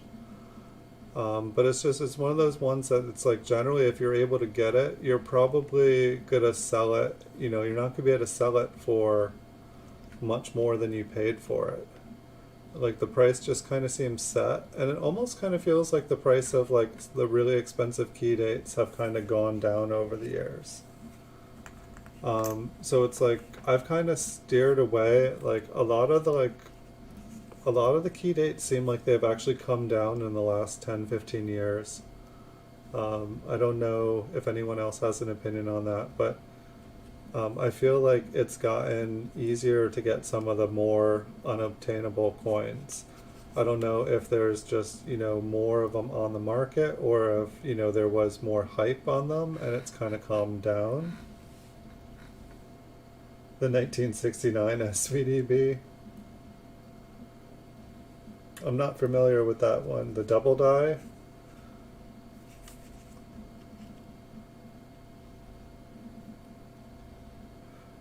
Yeah.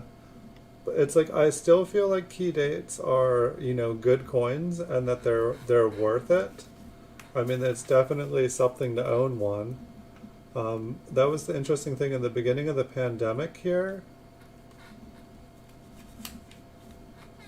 I bought a lot of key date coins, and there was a while it seemed one guy he was selling like seven or eight 1914 Ds and 1909 S's like every week, just like every day there was one ending.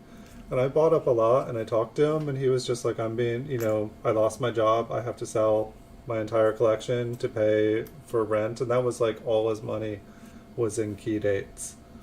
So I bought some. I think I've sold every single one of them since. Yeah, any 1969 has a VDB in the coat.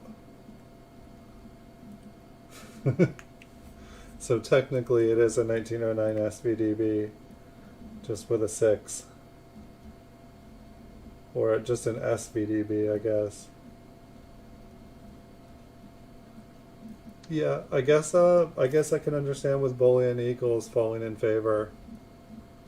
At the same time, I've seen gold and silver go up and down and up and down.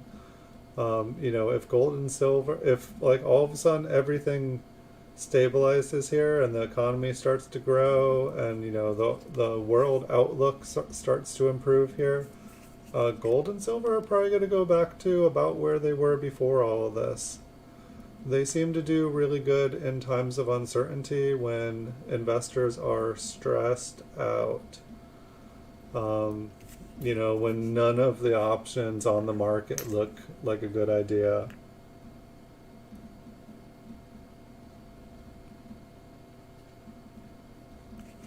But like for me, I don't know. For me, I feel like the best place I've had coins is like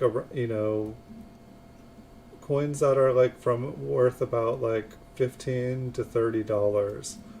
Those ones seem to be the ones that have kind of like consistently, you can buy them, for, a lot of coins that are worth about 25 to $30.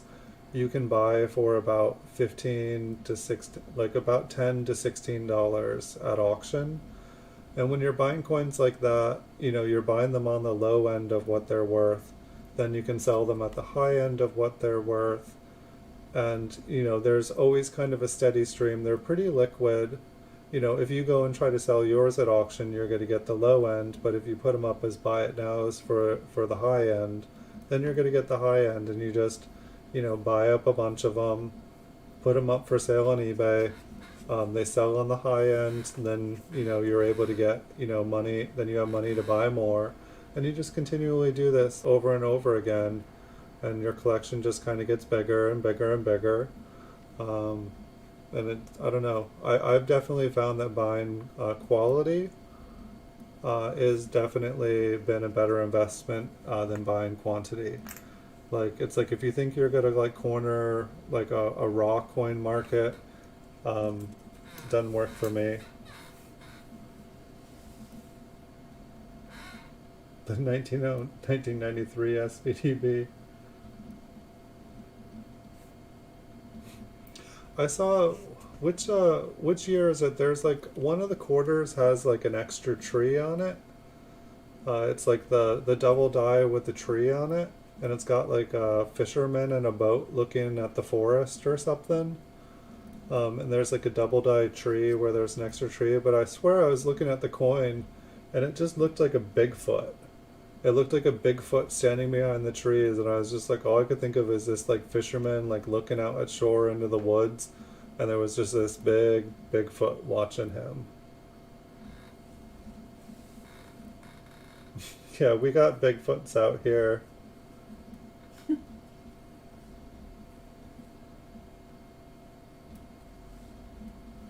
I guess like one of the original Bigfoot sightings was like, I think it was out in like Willow Creek, California here. But it's funny too though, because like I hear all over the country like, oh, Bigfoot's from here, Bigfoot's from here. But I guess like one of the early videos that they had, it's like the one that you see on TV all the time of like this big Bigfoot creature in the woods and keeps looking behind it. I guess it was from out here, but I guess people, they finally figured out that they faked that one. But of course, everybody thinks that it's real because it is real. It's a super eagle.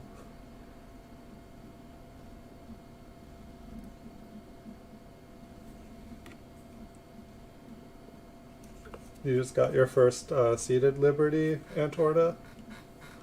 I got my first seated Liberty, I think, like a couple weeks ago. Then I got a second one. I had never had one before. It's like that's what's been fun the last couple weeks is I keep buying coins that I've never even owned one of. I've been trying to buy graded versions of them, but I've even been buying some coins that aren't graded. American Seaver Eagle. You guys are fun tonight.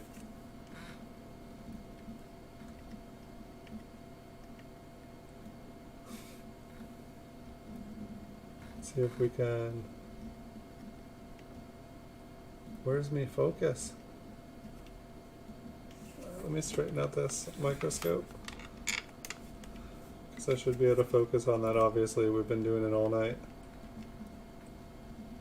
Okay, we're just hyper focused. We are over focused.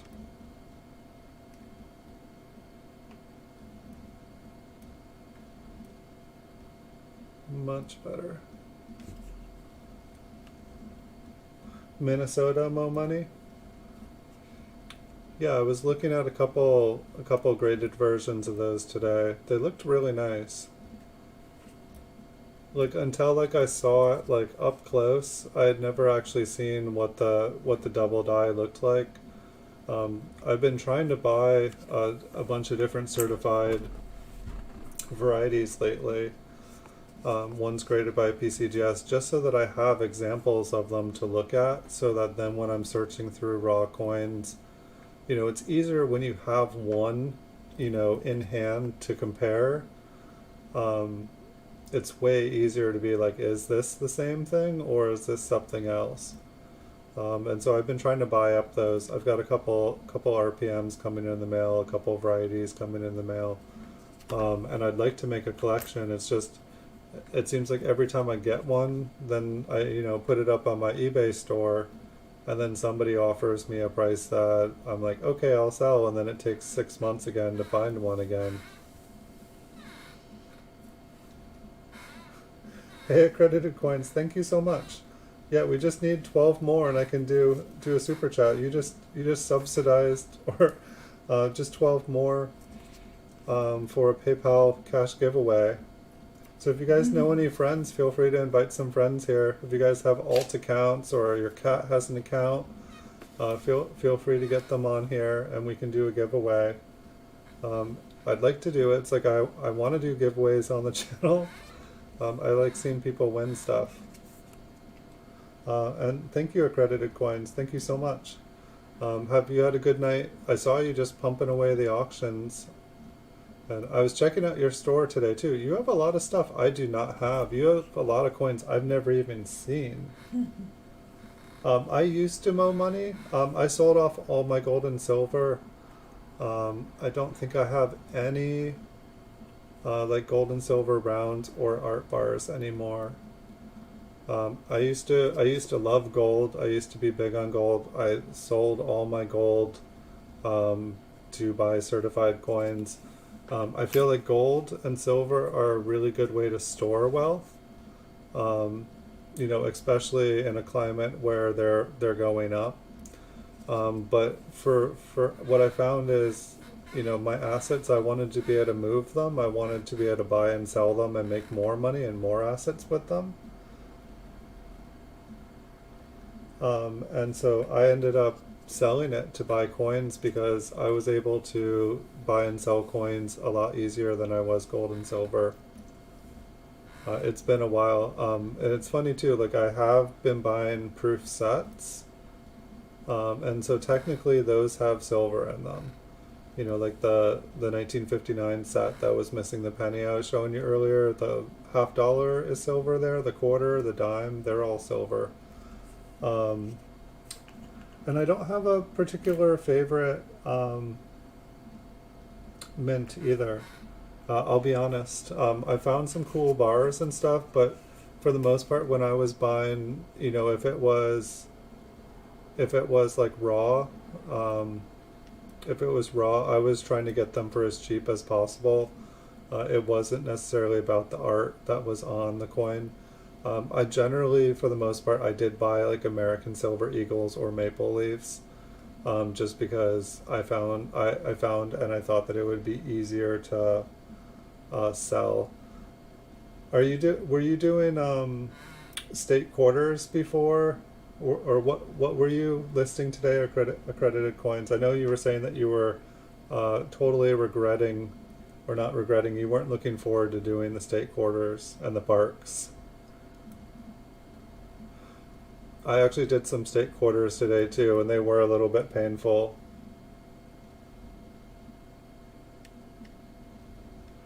And so, yeah, one of the places that I would recommend if the price of gold and silver continue to go up, mo money, and I feel like this is not quite true, but and I'm not sure what gold and silver is at today. I didn't check. Actually, I'm interested. So if you guys can give me 1 second, you know, when silver was almost $30 the other day, it's at 26 and a half right now. I feel like the proof set was starting to get close to 20 bucks, and you can basically get like a proof set for about 30. But I don't know what the premium, just because silver's at 26, I don't know what the premium is anyway. But you know, it's like I've been enjoying buying the early proof sets. I want to get a bunch of them graded, and I guess what I figured is, you know, the silver that was able to be gradable, you know, I might have some nice numismatic coins in there, and then everything else is at least, you know, a beautiful, very nice looking silver coin.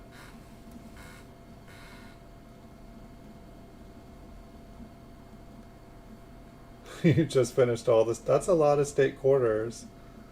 Yeah, I think I saw you had like over 300 quarters, maybe 331 quarters up on eBay. I was like checking out all the different categories you had and kind of what ones you had. And then I was noticing, you know, I was seeing coins I've never even seen before on your eBay store. Like you have a really nice, full, well-rounded set. Good collection. I'm a little bit, I don't know, I keep staring at this one here.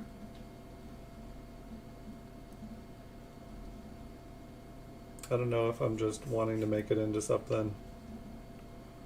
We'll take a look at the eye here.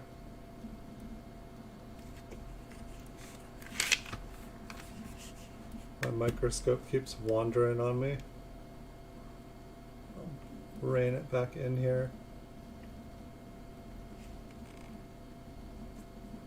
Well, it'll feel really good, and you know, like you've been working hard at Credited Coin, but once you get all that up, it's going to be different. You know, you're going to be able to spend more time researching. You're going to be spending more time, like, you know, just replacing the stuff that sells. You know, it's like right now, like, it's like you're opening up a store and setting up all the storefronts. Like, you're getting everything ready. You're stocking the shelves for the first time. So everything's empty. And you know, once everything is up like that, then you just need to restock the shelves and reorder stuff.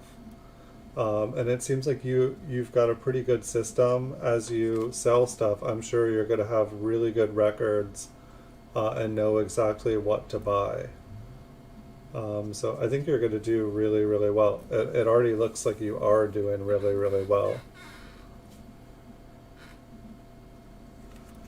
Um, There are other sites, Mo Money. I've tried different sites before. It seems like a vast majority of people buy and sell on eBay. There are people who sell on YouTube. There's people that do auctions on YouTube, on PayPal. If you're on your PayPal account, PayPal now has a thing where you can basically create something that looks like an eBay listing in your PayPal, and then it'll give you a link. You can send that link in an email.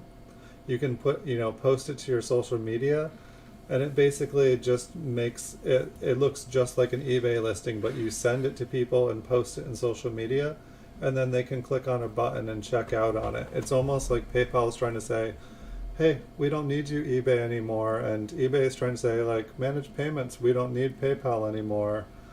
They're both trying to, like, kind of take over each other. There's Bonanza. It seems like some people are using it. It seemed more like it was stocked with stuff that doesn't sell very well on eBay.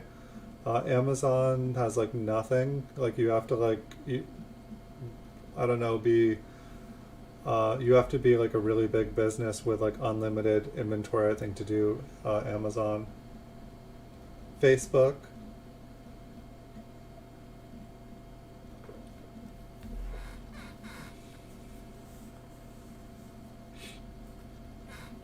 That's a good goal. I mean, that's kind of what I've tried to do, accredited coins, but it's you wouldn't believe, like, I don't know, it's weird because say you want to have every one, um, a full selection, but what happens is, like, some of the coins just never come up. There's, like, just not enough of them to go around, so they don't come up to auction.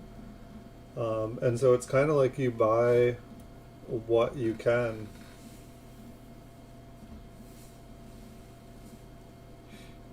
They do charge way too much. The secret, Mo Money, is when you go to sell on eBay, wherever you go to sell, you add in all those fees. You add it to the top of the price of what you're selling. If you try to sell for market levels on eBay, if you try to sell for the cheapest, you will lose money. If you're selling something, you put things up for your cost. You just forget about how much the market says it's worth. If someone says that's too high, you just say, well, I bought it to resell it, and if you don't want to buy it, that's okay. Um, yeah, I mean, it's like the fees are crazy. Like, the fees used to be super affordable. And then eBay was just like, hey, we're going to add fees and give our shareholders huge, huge profits. And the shareholders loved it, and the stock went up. And so then eBay was like, okay, there's still people selling on eBay, so there's more money for us to take. So they raised the prices on all the fees. And that's just the way it goes. If a market is functioning, you know the you know if the government or the business, like, if eBay didn't come in and do it, the government would have come in and regulated it more. And so, like, basically the prices of things just continually go up and up and up and up. It's like, if there's anybody making money, if there's anybody making a worthwhile business, the government will come in and regulate it more and more and more until there's no money to be made, where it's like only one or two large companies can, at like a huge level, be able to, like, do it and profit. Then it kind of squeezes out all the little people. So it's kind of a pretty coin. It's kind of like a wood grain, almost has a little bit of a toned finish. It looks like a kind of weak, I don't know, or like a more, I don't know, it looks like a kind of a later stage die, maybe. Things kind of seem pressed towards the edge. It doesn't look like it has all its details, but I like it.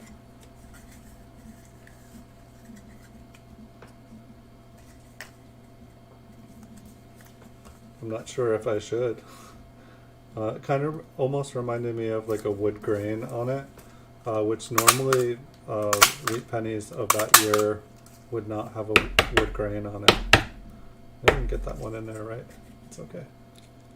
Yeah, the fees on eBay and basically everywhere are super high. I have never sold on Facebook. There's a ton of people. It sounds like people can make a lot of money on Facebook. I've never tried it. I just started a Facebook account, but like it doesn't even seem like it's Facebook itself. It's like you make like a Facebook group and then people like join the group and people just buy and sell coins to each other. It's like I usually just link my videos that I make on here to my eBay. Maybe I should be selling on Facebook. I see people selling coins on Instagram. On my Instagram account, like I get people saying like, "Hey, do you want to buy my coin?" like all day long. People will see like a graded coin video of like an MS 67, 68 business strike coin, and they'll be like, "Oh, I have a pocket full of those. Want to buy mine?" And so it's like I get a lot of that. But there's people that are trying to sell legitimately on there. They have nice coins. And some people are it definitely looks like people are making a living on some of those social medias. I haven't really tried it. The only place I really sell coins is on eBay. I guess one of the things too is like, with the eBay and the YouTube and stuff, like I'm allowed to make videos and link them into my eBay, but I can't like lead people other places. So one of the reasons I don't, have like another business where I try to sell stuff to people linked off of YouTube is because eBay allows me to link my YouTube account because I am not trying to lead people somewhere else to buy the same coins that are on eBay. If I did that, they would probably kick me off eBay or tell me I wasn't allowed to like do like video listings anymore.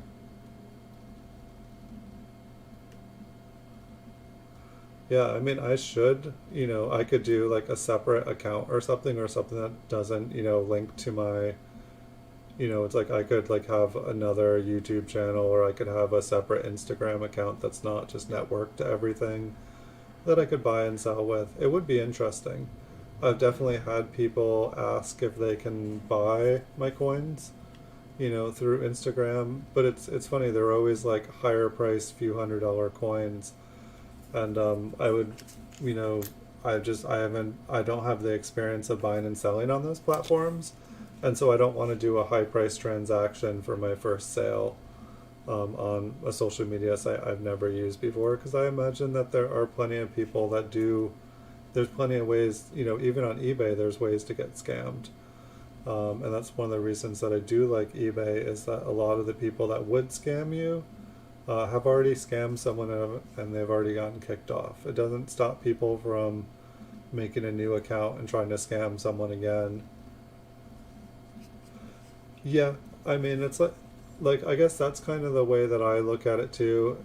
But I haven't tried it, so I can't say for sure. But it does kind of feel sketchy. I know, like, it's like if I go on like Craigslist or something like that, it's like most of the people there I would not want to meet in person to do business. Most of the stuff I see for sale is fake. Like I would say I see, if I go into coins, more stuff is fake in there. Like not even like just misrepresented, just plain fake. That one looks like it's got a really nice notch on the bottom there. And then it looks like the top has some damage.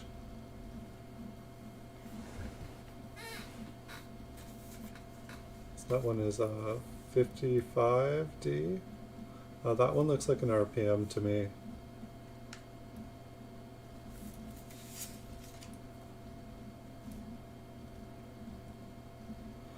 But it's funny too because it's it's a totally different world than where I started selling, and why the prices of eBay and stuff goes up and up and up. It's naturally going to make a reason for people to look and go elsewhere. I started selling on a bunch of different websites, and I just didn't get, I've even had websites before in the past, and there just wasn't the price to, advertise or to like pay for advertisements and stuff. It just cost too much. I just didn't get the traffic. It's like I feel like you can have like your own website and kind of advertise, like sell on eBay and put the business card in the box every time and drive people to your site. Like what I commonly see on eBay is I buy something and there's like a little business card and it's like 10% off your first purchase at our website and you know that person's website. Um, I almost never go and check. And the thing is, this if I went, probably the same stuff that they're selling on eBay they have available on their website for 10% less. Why? Because they can afford to sell it for 10% less because they're not paying like 20% fees. Excuse me. Yeah, that this one definitely looked like on the bottom. Like it was the top didn't really look like it looked damaged, but it really didn't even look. Apologize about the cough, guys. I don't think I have corona. I think it's just the smoke here. Like yesterday when I had to close all the windows in here, even though it was like 80 degrees, because it was just so smoky. It just smelled like it. It smelled like everything burning. It didn't just smell like smoke. It smelled like paper and cardboard and house and car and just everything. Um, yeah, today has definitely been like, ooh, kind of like feel lethargic, kind of feel tired, feel hot, feel sweaty. I'm not used to it here on the coast. That's why I moved here, get away from the heat.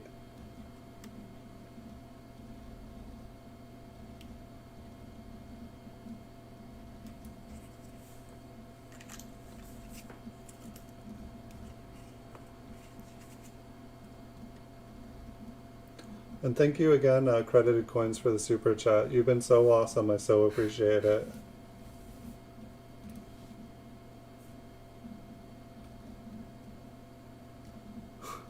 Yeah, the McDonald's here is where you go to buy heroin. That's the problem, though. Like, you probably have a chance of getting robbed by the employees at McDonald's where I live. It's pretty, it's pretty scary. I don't recommend visiting the McDonald's in the town. Don't go to McDonald's when you go through Eureka. Your car will not be in the parking lot when you go to leave, and you will be stuck in Eureka the rest of your life. Like seriously. And if anyone here is from Eureka, maybe you guys can back this up. But it's like Eureka looks like a zombie apocalypse. Like you go through the town and everything is just kind of like gray and kind of dirty, and the sky, I don't know, just everybody looks like a zombie. Like it's like their soul, it's like the dark crystal, all those little like puppet things that have had their essence sucked out of them. It's what everybody looks like. It's really sad.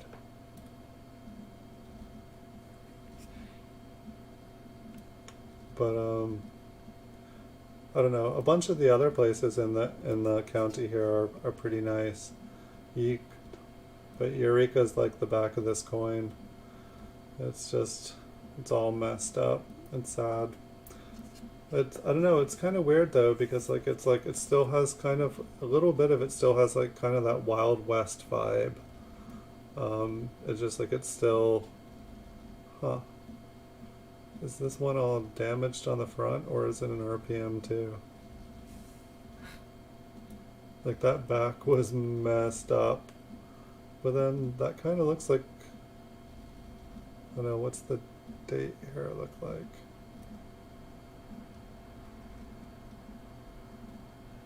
I don't know, it kind of looks like it's, I don't know, maybe there's like a ding on the inside, but down on the bottom there that looks like an RPM, but I don't think I've really seen one that looks like that. It's kind of cool looking.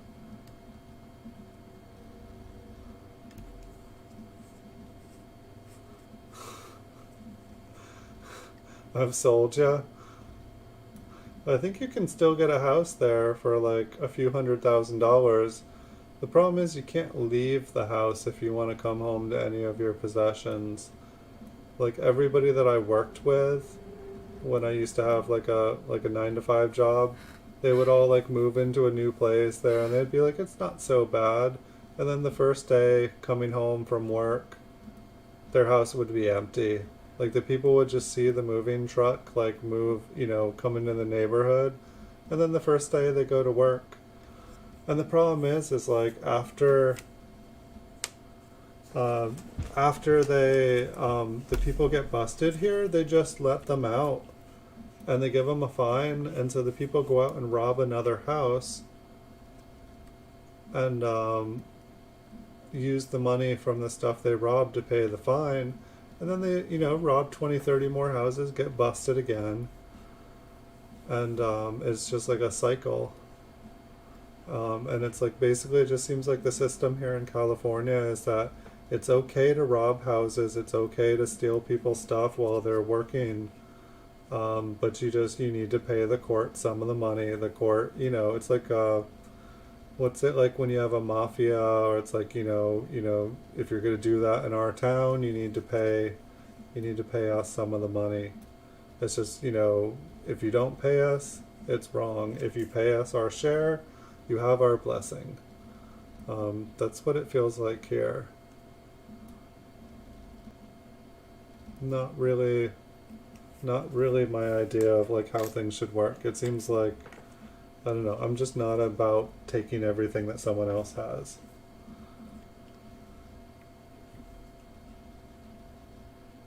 It's like I think that if somebody works hard for something, they should be able to enjoy the fruits of their hard work.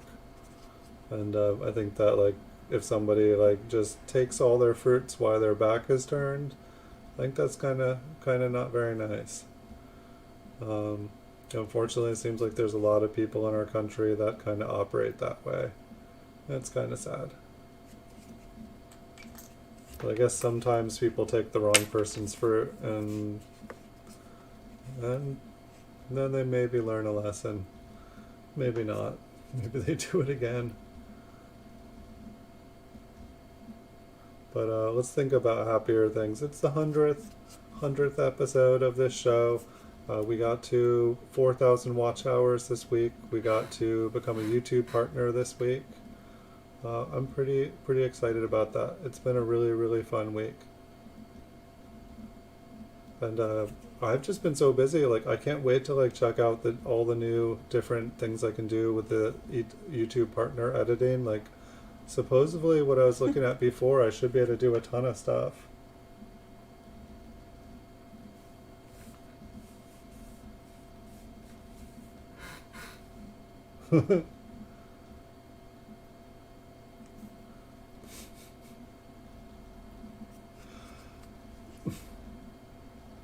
Yeah, well, it should be easier to defend yourself here in California because I believe the Supreme Court just declared California's like assault rifle ban and like stuff. I believe they just said it was unconstitutional.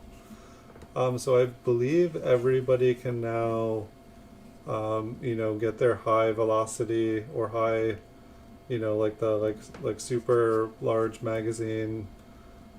Um, Sorry, I must be tired or something, but people can like, get all their fun assault rifles now here in California.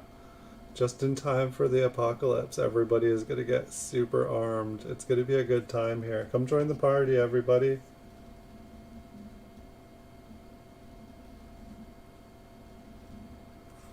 And so I guess they're making it easier for people to defend themselves and take out like 50 other people with them while they do it.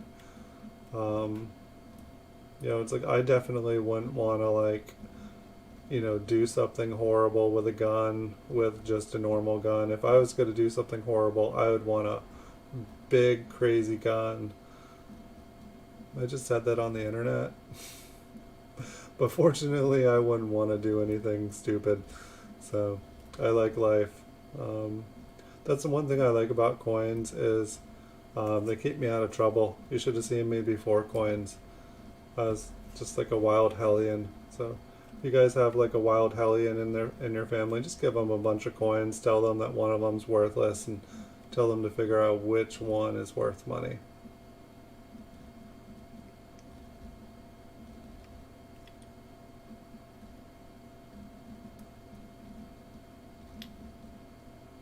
Yeah, the crooks definitely didn't give theirs up. I don't know. I used to have that crazy, beat crazy with crazier. Um, And then I met somebody who like totally I was like, okay, yeah, I'm definitely not that crazy. Um, so I don't know, I've seen some pretty crazy people now. And I don't wanna go as crazy as some people go because they go really crazy. I'd rather just exit the building.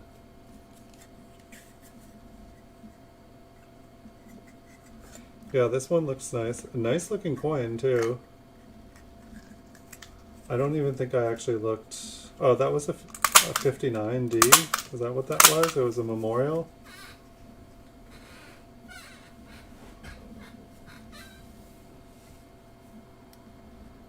Can I not even see through this? Let's try it.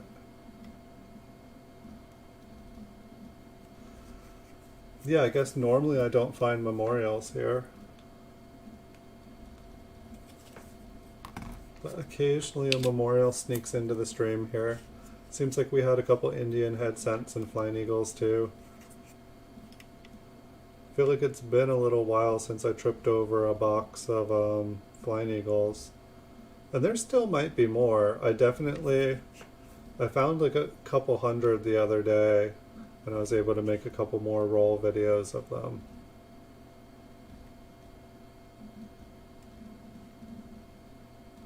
Alright, I'm pretty sure that is damage. And I think one of the things too is like I was just going through these bags as fast as I could, and so it's like sometimes I feel like I wasn't, even stopping. I was just like, okay, this one could be one, and I wouldn't even look with anything. I would just, just keep going. I was like, I'll look later, and later never happened. Yeah, that's one of the problems too, is like you totally can get arrested and go to jail. There was actually um, basically like about a month ago, a guy came and robbed one of the stores up here and like beat up two of the employees at the store and like robbed and took off with a bunch of money, got away. And then the next day, it sounded like the same person went and robbed another gas station, like a couple towns away, and the clerk like just walked away from it, and then the clerk came back with a gun, and when the like person was leaving, like the clerk just shot the guy dead, and so he got arrested. And then it turned out that it was the same guy that had just robbed the other store and beaten up the clerks with the gun. They let him off. Like, I was just like, I don't know, like I was like, this guy like the people that got beat up and assaulted were really nice people. And like everybody was like super mad, like, there was no reason to do it. Like the person was just like violent and angry person. So it does, like, yeah, a lot of people do get in trouble. There was like a father and son that had their house robbed up here, and then they like basically just hid out in their house because they knew that people were going to come back because they didn't take everything, and they just waited in the house, and when they opened like the front door, they just like opened fire on the people and killed them. And like they were like, I think they were in jail for a long time. I think they might have gotten off mostly, but they got in trouble, like, and other people end up in jail for sure. Hey, Les Likes Coins, welcome to the channel. Sorry, we're talking about defending ourselves. Um, Maybe a little bit different over the pond over there. Sorry if it sounds like it's all Murder Mountain up here, but if you're ever curious, you can watch the Netflix documentary called Murder Mountain. It's about the area around here where I live.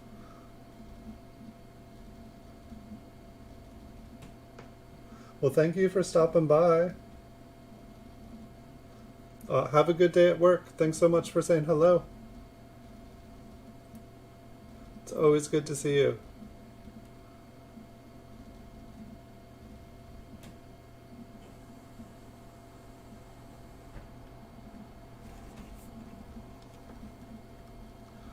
Murder Mountain. How do I get started talking about Murder Mountain? I think we were talking about that the other night as well. But good times up here, for sure. I think I just filled that other tube, so let's grab another one. We'll start filling it. And lo and behold, spoke too soon. We have another memorial.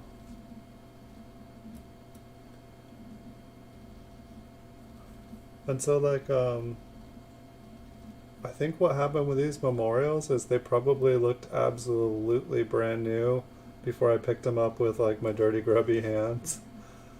And so I was like, oh, I gotta keep these. Yes, it's not a wheat penny, but it's really nice. And besides the kind of darker places where I think somebody touched it, which might have been me, it's hard when you're like looking through circulated coins and you look through like 5,000-10,000 of them, and then you find a really nice coin and you pick it up to look to see how nice it is, and your hands are like covered with like 10,000 pennies worth of grime. It's no good.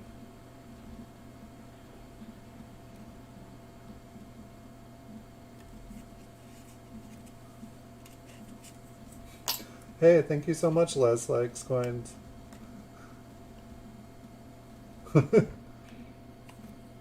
So you're watching from home and from work?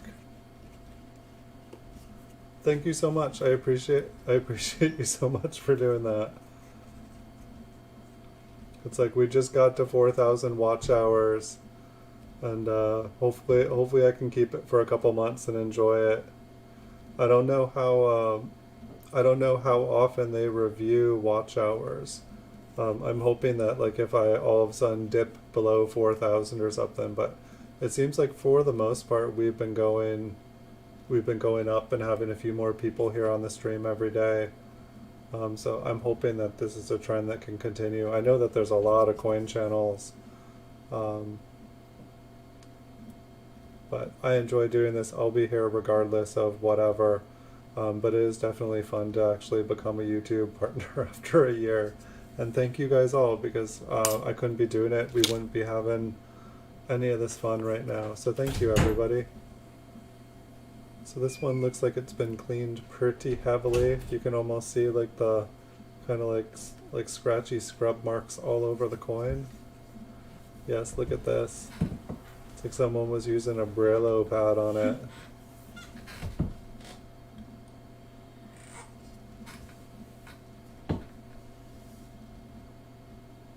Hey, well, thank you so much, Mo Money Incorporated, for coming and joining us. Come ask questions anytime. That's half of why we're here, is to learn. So if you learn something tonight, that makes me happy, because that means that I did something to help. And I'm trying to learn stuff too. So we're all in the same boat together. Come back anytime. I wish you a good night.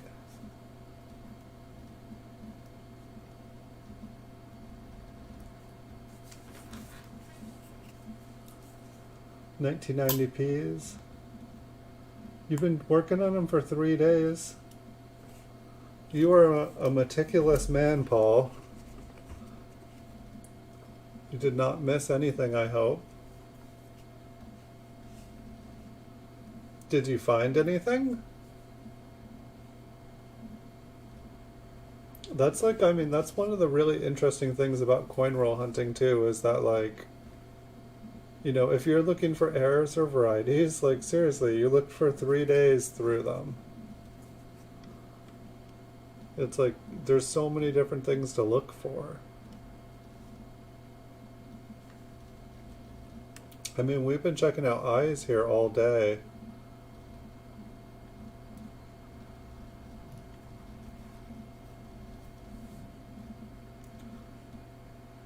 Almost sounded like the Hunger Games explosions again. Haven't heard those in a couple of days. I can't tell with this if it is a scratch or a little raised bit here.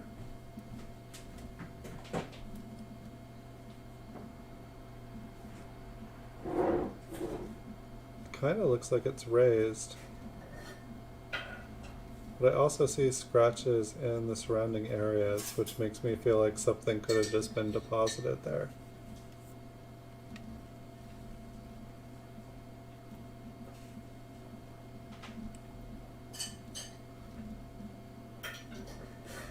Well, we've done pretty good here so far in that we still have power.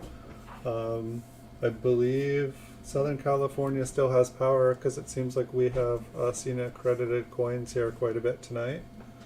Hopefully he hasn't just blipped out. But I'm pretty happy that pretty much every time last year that they said they might turn the power off, the power went off. There was, it went out every single time. And so for them to say they might do it tonight here and it hasn't happened, I mean, they said between like 5 p.m. and midnight. So they still got about 35 minutes to prove me wrong here.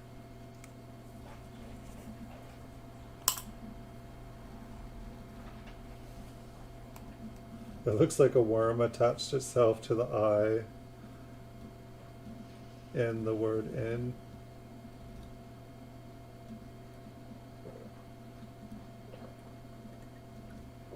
It's really oddly hot here. I mean, it feels like the hot from like when you're next to a campfire. Like I feel like it's like just this hot, dry. It smells weird. It smells like a campfire that got peed on. It's not like a happy, smoky smell. It's not like someone's having a campfire smell. It's like something nasty is burning. And there's just like the air is just hot. My goodness, this thing is scratched and cleaned. This is a good example, everyone, why you do not clean your coins. This is what it does to the surfaces. It's very, very sad when this happens.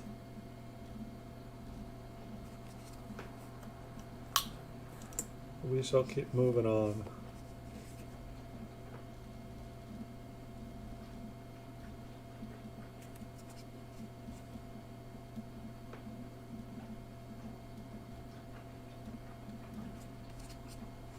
And so anybody who hasn't joined any of the giveaways, there are 4 open giveaways at the bottom of the description below the video. These ones, I'm gonna have them I'm gonna get them perfectly staggered to like end every Saturday for the next month. But I think there's like a gap in between one of them. I wasn't really thinking about it, but I think I'm gonna have them end on Saturday nights. At midnight. Maybe I could have them end at 11. I could just do it an hour early. And so I guess the idea was the different giveaways that I have going. If I have them end during the show, then we can pick a winner in the show. And it gives people a week to get in on them. But I would like to do some games and figure out some ways to do. If we get 25 people in here, I will totally do a giveaway of $10. Which I don't think we've done it before, so I don't think it's an impossible goal. I think we just, people like jumping on their alt accounts, people telling a friend, people going and telling another host that's about to to end their place to raid us. We could totally get there tonight. And if it was like a big place that raided us, we could probably get up to 50, and I would do another $20. If we had Logan here with all of his alt accounts, he could probably get us to 25 just by himself.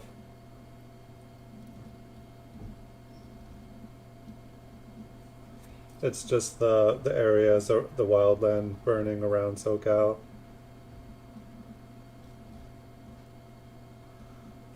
That's probably not quite as bad. As long as like SoCal doesn't catch on fire, then that would probably be really bad.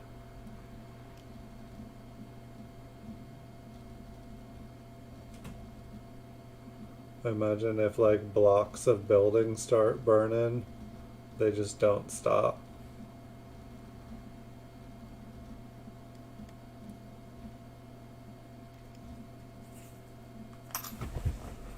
Happy thoughts with time traveler. Let's think about some other things, shall we? Where's all the lamination errors and die cracks and all the other errors that we normally find? It's so funny how these rolls are. Like some rolls are like super heavy one thing, super heavy another. I feel like a bunch of coins in this roll seem like they have a little bit more luster than the average circulated coin. And so it's like, I almost feel like from memory, like I kind of had two different things going. Like if a coin was like better than average looking, it went in one stack. And if it looked like it might have an error, it went in another stack. Sometimes the stacks ended up getting like, you know, if I was out of rolls, I would combine rolls. But I feel like that's what happened with a lot of these rolls is like, so like one roll will be kind of, but then the above average ones could have errors in them, and they just weren't looked at closer because they were kind of above average. And then some of the above average ones were just cleaned and damaged and just kind of hilarious to look at in some ways. I think the bottom of that one is just damaged. That'd be an interesting little curl on the serif there.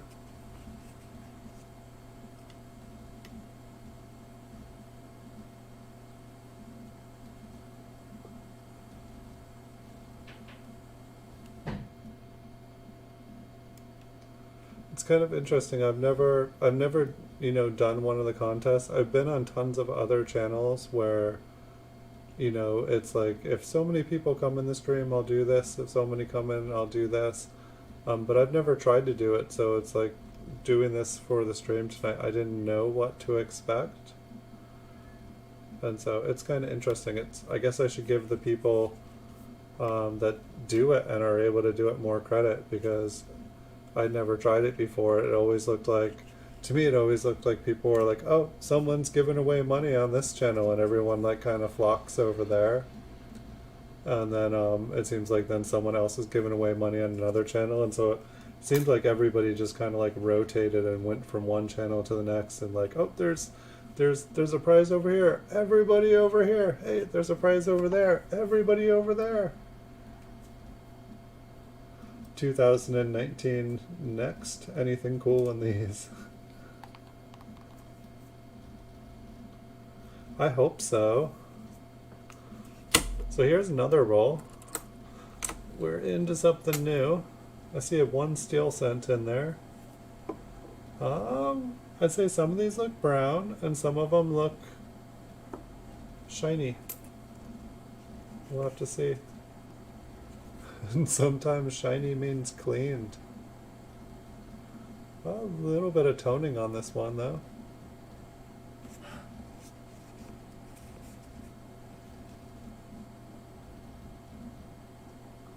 This one has some nice details.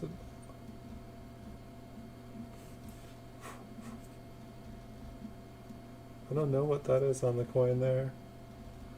I'm afraid to brush it off. It almost looks like some like Irish moss or something.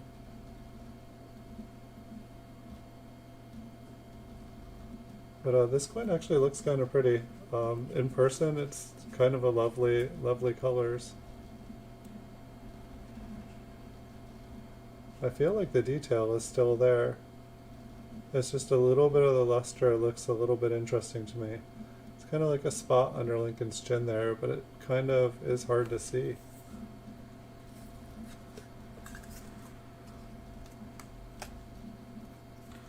I wonder what all these other ones, was that the first coin of the roll there?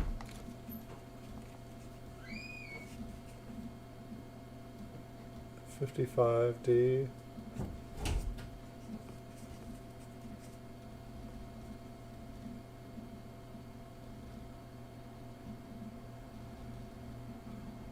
Yeah, no, that's definitely what I've seen. I mean, like, I used to flip around from channel to channel and, like, go and check out a bunch of different stuff. Just, you know, it's like when you first come on YouTube, there are, like, you don't even realize how many different channels there are.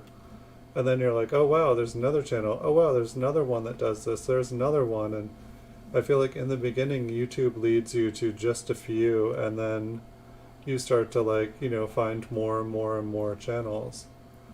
But there are so many, and so like I would be like, checking out this one, and I'd be like, oh hey, there's that person, and then I'd go to another channel, and and I'd go back to the other. I'm like, wait, they're there, they're here, and it's like some people will be at like a bunch of different channels at once. Excuse me, sorry, this smoke is.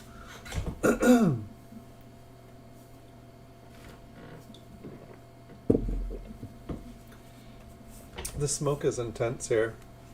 I'm not looking forward to fire season. Like I can't imagine like somebody having like coronavirus and having to deal with the smoke at the same time. That'd like be so unhealthy. But yeah, it's also kind of fun to go to multiple channels at once. Like sometimes, like I don't know, I don't like a lot of. I'm a pretty quiet person. But one of the things I did was I would go to a bunch of different channels and I would just kind of listen in. I'd have headphones on and I'd be listening to 5, 6 channels at the same time. And sometimes I'd have to like mute one because someone would have a super dominant voice and I couldn't hear the other 5 channels. But it's like I try to do like kind of these mental exercises to like, try to like listen and just listen to all the different people and like just see, whenever they started talking about something interesting, I'd like focus in on one and then I'd just keep moving around. And it was fun. At the same time, I don't know, it was kind of like, it actually felt like a good mental exercise where like afterwards, it would feel so peaceful. Like, while it was kind of like, it was kind of intense in some ways, but then like when I stopped doing it, it would be peaceful. This one almost looks like, I think it has some toning on it, but I think most of the coin has been cleaned. I feel like somebody cleaned the date, and I don't know why people do this. I mean, this date does not look like it was hard to read, but I don't know if people go, I'm not actually touching the coin, but I feel like people go like this and just like, like brush off to like read the date. And it's just like, I always see it on the date, that one little part of a coin, it'll be a nice coin and then somebody will have done that to it, and it's just sad.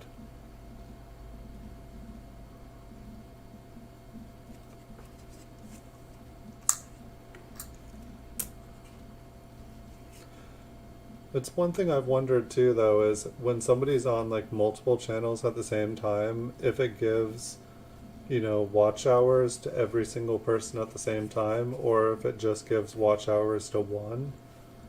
I don't know. Not that it, like, just because, like, sometimes I'll be, sometimes I like to put on different shows, and I will, do some work. I'll be like bidding on auctions on eBay and stuff. And I'll just, be listening in, and then I'll stop working if something interesting's going on, and I'll start watching the show, and then when that's over, I'll go back to work. But it's like I always wonder if like I'm not on YouTube watching at that moment, if YouTube like stops giving the person credit for having someone watching, or if I'm technically not watching at the same time.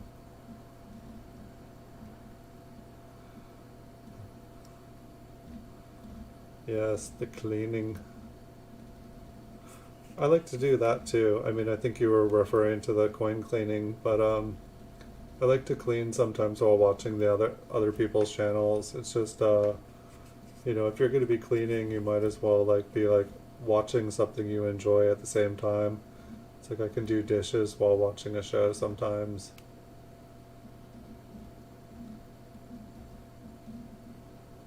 It's like a little bit better conditioned steel scent for being from circulation. Same with this one here. Like, I mean, it almost looks a little bit too bright. I mean, and I've had tons of graded steel cents, so like I know they get a lot better than this. I'm just used to, you know, having like a roll of steel cents and having like all the rust come out of the roll when you take the pennies out, or like they're in like a Ziploc bag, and the Ziploc bag will just be like full of rust. It's like awesome time.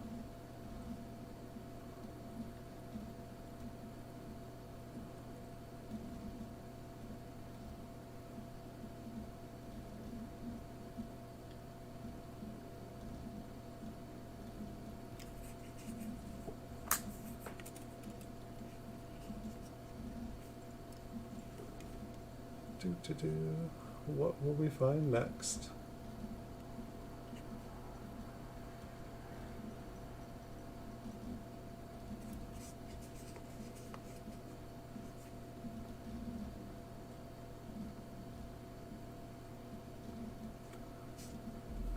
What I think's funny is that like I'm now a YouTube partner, but I never really branded myself. Like I basically put like the Flying Eagle cent, which is supposedly kind of my logo, which was just one of my favorite coins that I had. It's kind of just stuck. Um, at the same time, I feel like I should probably do a logo and like brand things a little bit better. I kind of find it like a little hilarious just how stubborn I am. But it's like it makes me wonder if I put a little bit more effort into the presentations, you know, what I could accomplish.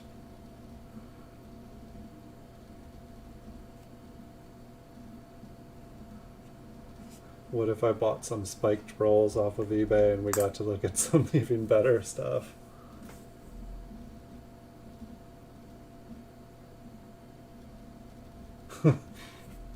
I did that on copper coins one time. I totally, I totally was doing other things, and I was just kind of randomly bidding like stuff that I wouldn't be. It was stuff that I was certain I wouldn't win, and I totally was just placing bids on it. I would have been happy if I got it, but I didn't need it, and so I was just placing bids, and I totally wasn't paying attention. I was just like 20, 20, 20 every time, and I won something.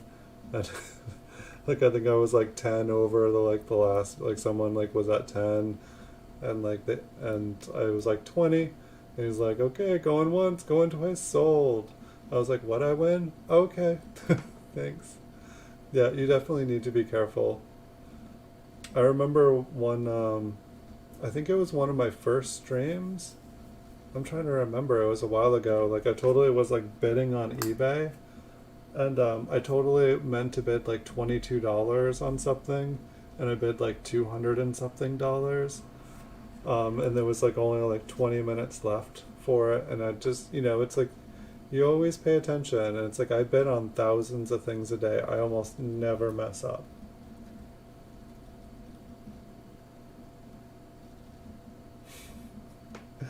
Yeah, well, it's like the same thing with me. Is that I'm just a funny person. Like I bought like the million coins, and then I bought the book, and then I tried to learn about the coins that I bought. And it's like now people buy the book, then buy the coins, learn about the coins, then try to find the coins. Don't like go through 5 million pennies trying to find whatever you can find. Find out what you can find. You'll find so much more. You'll buy so much better stuff when you're informed. You know, take some time. You know, put some energy into your channel. You know, think about what you're gonna do in your videos. um,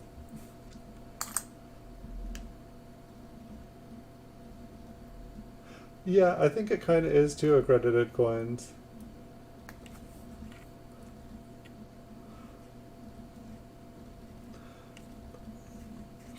Like, I mean, I've almost never needed to change a bit. I think I've only like asked to like get my bid changed a couple times, and it was like really the only reason it was is that the item wasn't, you know, like it was like the picture didn't match the description or something like that, and I thought it was something that it wasn't.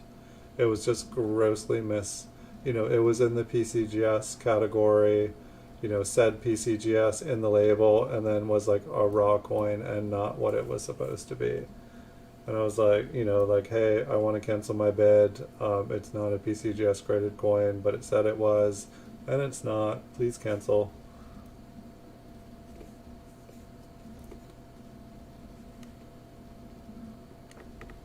Yeah, I don't know. I haven't got a sticker for my channel. I was kind of thinking of getting one of those machines, like the souvenir machines that you put a penny in and it like elongates like a penny. I was thinking that, like, I even looked up and found out how much the things cost, and you can like work with their team. I thought about, you know, that. I thought about like, you know, having a company make me a bunch of coins. It seems like to me, if I was to do it for the long run, getting one of those souvenir machine that just cranks them out, you know, you could make basically like as many as you wanted. You know, it's like if you buy them, they probably cost like 50 cents in bulk or something to have a coin made. You know, they might look really cool. Gosh, what are all those little things on there? It's like coin worms. Yummy! Germs! Germy worms. Check out the eye if I didn't already.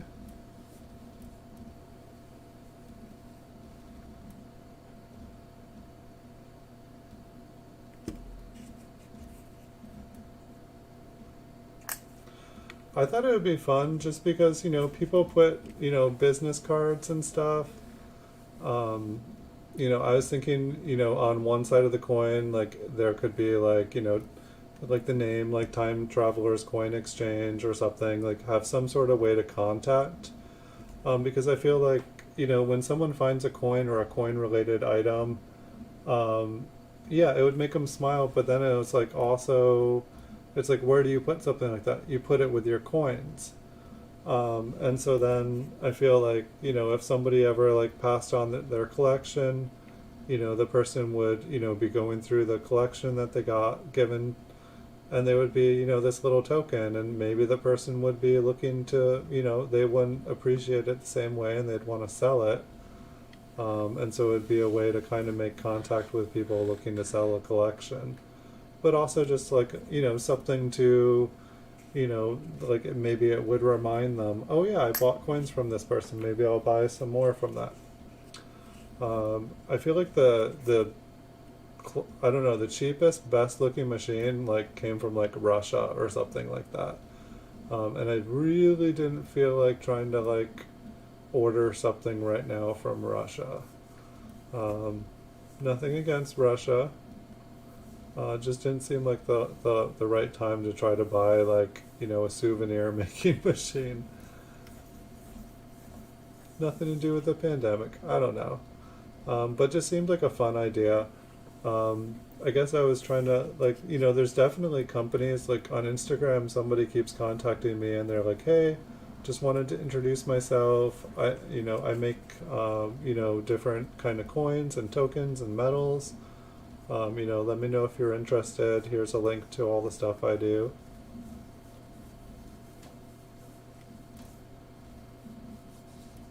And the other idea I was having is that I looked up, you can buy like, basically you can get like stamps, you know, kind of like the RPMs are stamped onto the things, but you can buy stamps, you know, metal things that you just pound onto coins. Or I guess not coins, but onto metal. You know, it's like you can kind of put your brand name, stamp a brand name and stuff onto something. But I wanted to get one of those and like, you know, just, you know, basically just put the coin down in something and just, bam, you know, put something cool onto the coin and then pass them off into circulation again. You know, not something that would, you know, make it look like a different coin, not make it, change its value or damage it so that it can't be used, but, something that so that when someone looks at it, they're like, what's the time traveler's coin exchange? What is this? What have I found? Is this worth something? And then go on the internet and like look it up. So I assume that was like machine damage, but it looked cool.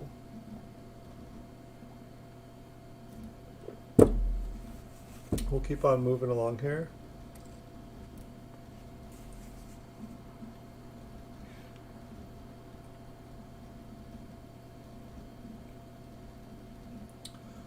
We shall hit up Lincoln's Eye if we can find it. There it is. Looks ordinary to me.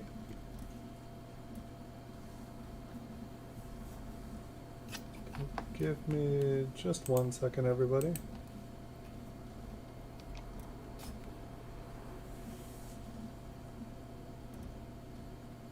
Huh.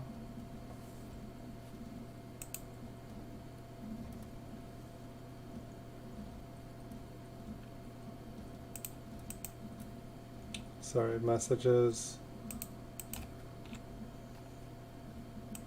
going crazy over here. Just wanted to clear my screen. All is well, though.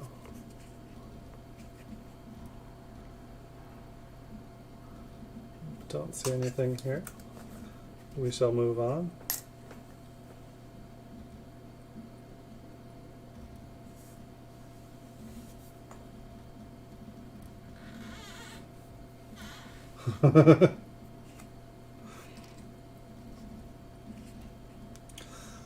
I have to say, like, I haven't, I used to get, like, messages all the time, like, saying, like, hey, my kid got, bid up this item.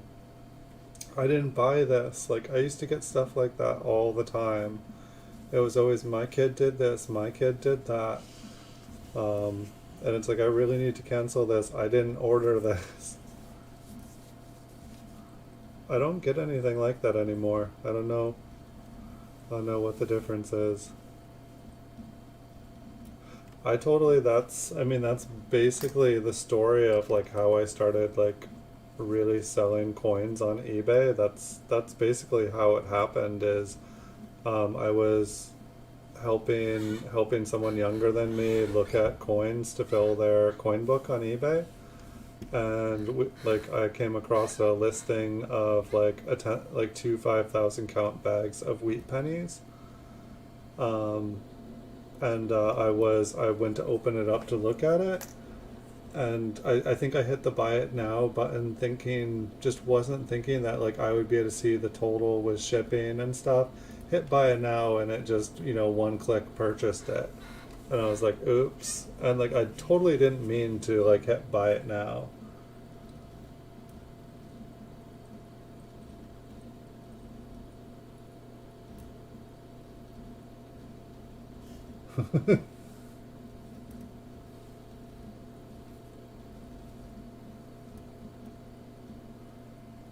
CCV now on purchases or something.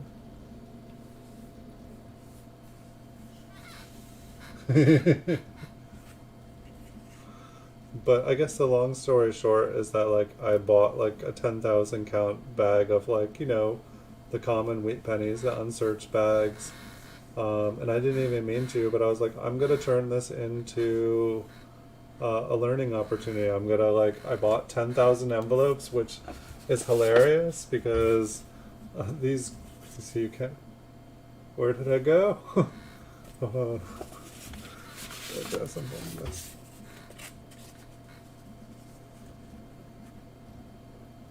Yeah, no, you can't see them, but these are green envelopes here. And so that's why they're disappearing here. But these envelopes here, see, they really, oh, I guess they're all fibery. But yeah, these green envelopes, I bought 10,000 no, it was 1,000 of them. I bought 1,000 of them, so you can see how well this went by. And I bought like 1,000 little plastic baggies that then instead of it being 1,000, they gave me like 100,000, and they gave me all these like ones with like all these designs that looked like little crack baggies you would find on the sidewalk in the city. But just like skulls, but they sent me everything. But yeah, I was like, okay, I'm gonna take 10 wheat pennies and make 1,000 envelopes, and just put 10 bags and just 10 random wheat pennies, and so I sold a bunch of them, and that's how I started selling pennies on eBay. But it was just accidentally hitting a thing and then honoring my purchase that I did by accident. And so if it wasn't for that one click and my stubbornness and my sense of honor that I would like commit to something that I didn't even mean to do, um, I wouldn't be here selling coins on eBay. I wouldn't be doing this show. Maybe it would have happened another way, but that's how it happened. Yeah, eBay is addicting. You should be careful. While you still have a girlfriend, you should run and sell all your coins to me at a nice discount. Um, no, it's super addictive. Be careful.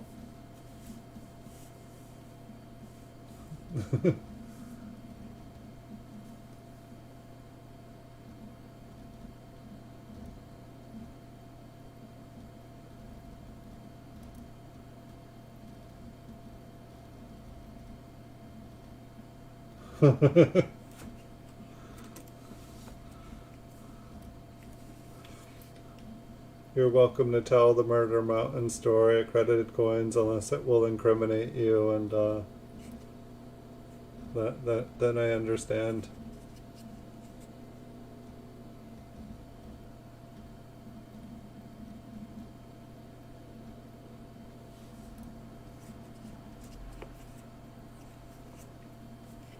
Yeah, I've been. Speaking of accredited coins, I know that you've probably been making a lot of purchases. If you use PayPal, I don't know if you're aware or if you were given the option, but PayPal gave me like um, basically a $20 cash back every time you buy $1,000 using PayPal or using your PayPal business debit card.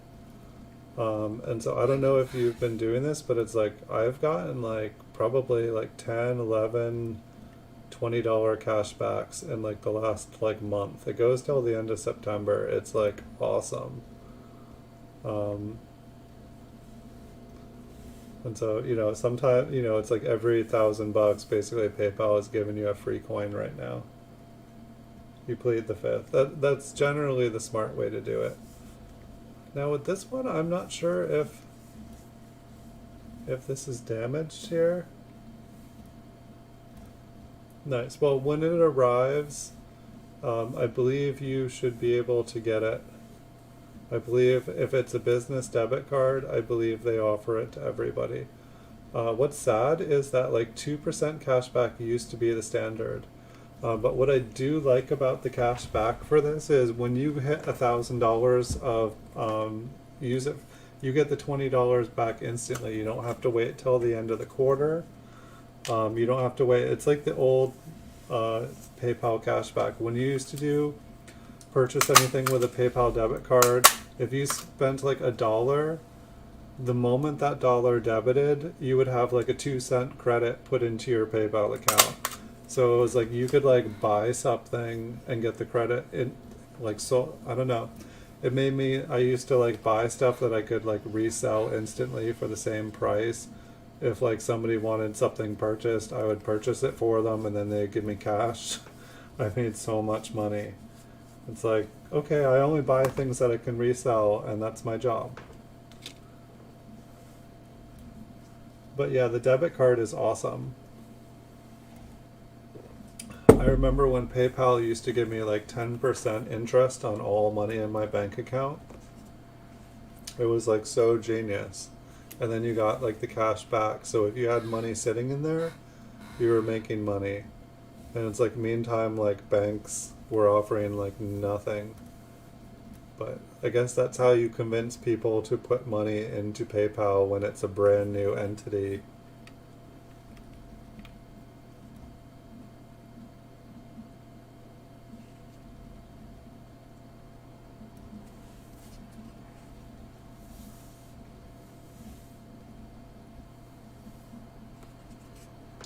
I wonder what's going to be the big next thing here. I mean, it's like, I feel like if we were all smart, I feel like the world is changing here. And with this pandemic and just, the way people are changing their habits, I feel like, it's like there's so many opportunities that come along in a lifetime. And it's like some of them can, make you filthy, filthy rich, to the point where no one likes you anymore. But I don't know. It's like I feel like, there's obviously horrible things going on right now, but there's probably a lot of opportunities. I mean, like, I'm sure probably Amazon stock has like had a field day. They were already doing great before this. Delivery companies seem to be doing good, but they also seem to be throwing their employees under the bus. Um,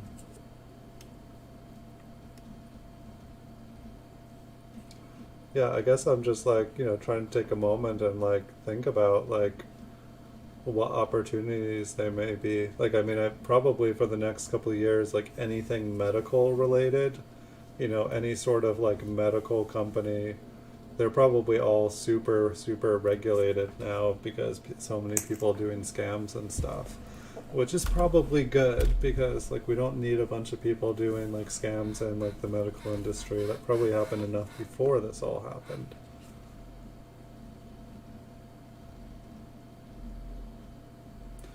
But it's just like, people's spending habits have definitely changed. I feel like more people probably order food from home.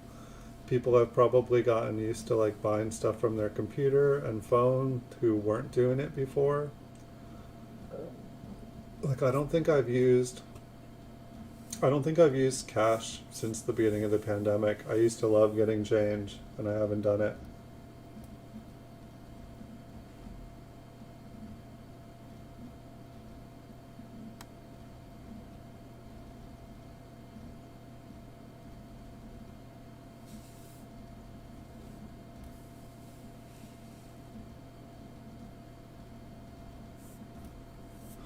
Yeah, I mean, I do feel like I'm seeing more trends in like thrifting and reselling. I feel like, like, I don't know, like flipping and reselling and trading, those seem to be things that seem, when I open up my YouTube page, those seem to be things that kind of are a common theme. Just bartering, people, I think 19% of people are claiming unemployment right now. And then, like, how many people are unemployed just not claiming unemployment because they're not eligible for unemployment? But yeah, it's definitely people are getting time to kind of like think about things. People probably for the first time are having to look themselves in a mirror and be comfortable with their own energy. Um, it's like this pandemic's probably really, really hard for people that have never had to look themselves in the mirror. It's like a lot of people are, having the time to stop and think about their actions, stop and think and look at the world.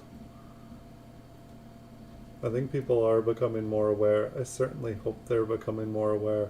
There could not be an opportunity better than this for people to become more aware.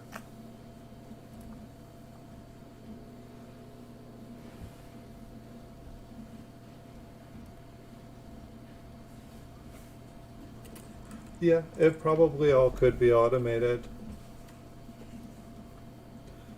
At the same time, if all this stuff was automated, where would, you know, all the people work? Would they work in factories making automated equipment, or would the machines be made by machines? Or do most people just not need to exist anymore to, you know, create a nice hospitality industry for the rich elite? I don't know. It doesn't seem like there's a plan in this country. It doesn't seem like we are trying to stop the pandemic. It doesn't seem like we are trying to create a vaccine. It kind of seems like they're trying to do herd mentality, but just say they're not doing herd mentality, but just not do anything about anything as, eventually herd mentality happens, and then they're like, well, we didn't mean to do it, but we have herd mentality now. Yes, they will all become professional Twitch streamers.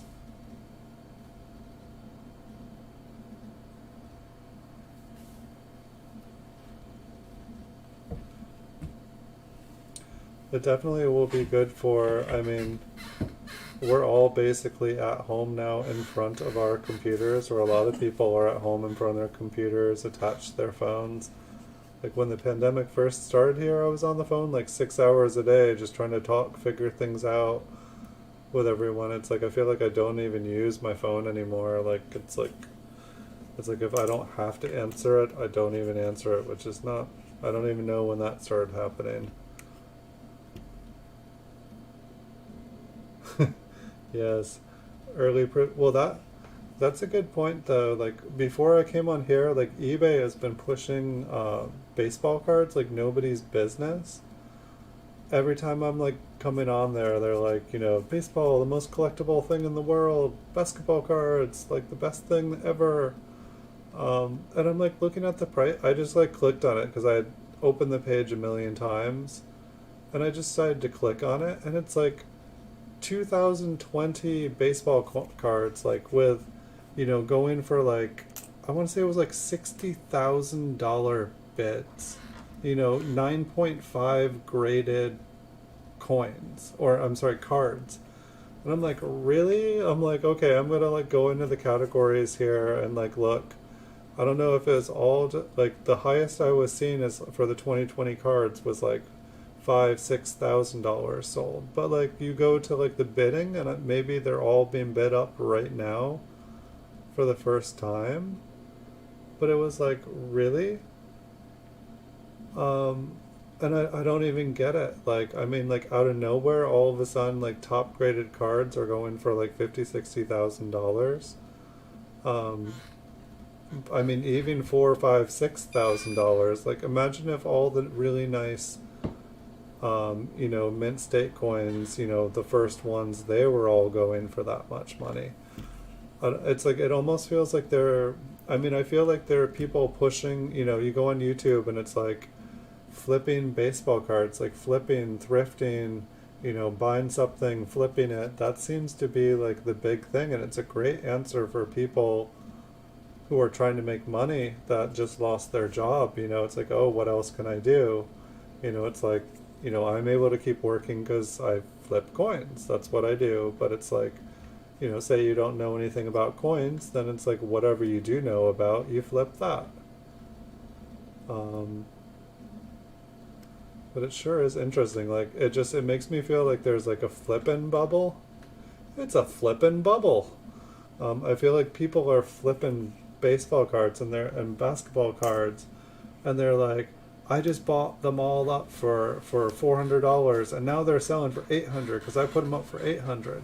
And then someone comes in and they buy them for $800, and they're selling for $1,600, and it just keeps doing that. And when people see the numbers go, people like get sucked into it. But what happens is like when all of a sudden there's no one willing to pay that price for it, all of a sudden it falls down.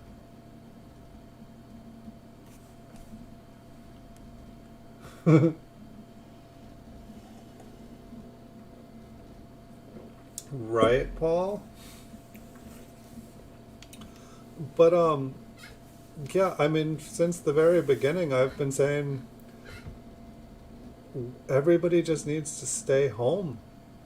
Like say when they first gave us a stimulus check, if everybody just took that money, bought food, stayed home, no one was getting evicted, everyone just stay home, and everybody, like nobody go out, no one goes to work, here's a Liberty error out of nowhere.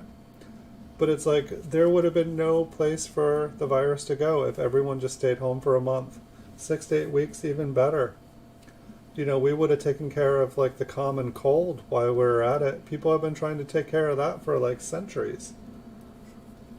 And but yeah, nobody's doing it. It's like, in California here, I think we're supposed to be sheltering in place. I've been sheltering in place. I thought there was no essential travel.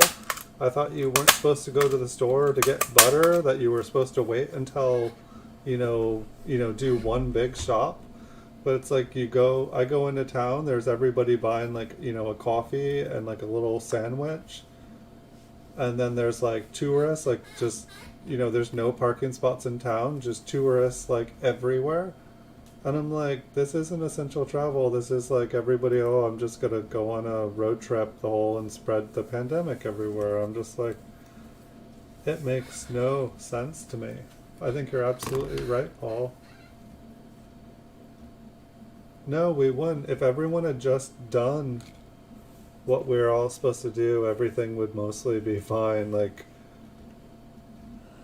it's ridiculous and sad. And then it's like, it's like people only think about themselves and they're like, oh, I'll probably be fine. But then they don't realize, that like even if they don't get sick or like die from it, they're passing it to a bunch of other people, and chances are one of those people, like basically all the people that are going about things their daily life like normal, each one of those people basically are going to have a death on their hands, and they probably won't even ever realize it in their entire life. On the bright side, like Credited Coin says, early proofs are going to become super rare and become worth a ton of money. And those that have one will be able to sell them and then not have to work for the rest of their life with the proceeds of selling it. Wouldn't that be dreamy? But yeah, I feel like this whole baseball card thing, I mean, maybe baseball cards is back with a boom, but I think that this bubble is gonna explode so fast on baseball cards. This is me. I know nothing really about. I've watched a couple of videos. I've asked some people who are doing it questions, and I feel like everyone's just in it for some fast money right now, and they all know it's gonna blow, and they're just trying to buy it, do it, and pump it and get rid of it as fast as they can. I don't think any of the people that are making videos and buying and selling and flipping this stuff, I don't think any of them are holding it, prospecting it, thinking that, in 10 years this stuff they're gonna retire off this stuff. I think that they are buying it, manipulating the price, selling it as fast as they can, and don't think, it's like, at least with coins and stuff that like I sell for a higher price, it's stuff that I want. It's stuff that I want to hold on to. It's stuff I don't want to sell. And that's why I charge it more, because I think that it will be worth more money in the future. This one must be like a lamination peel.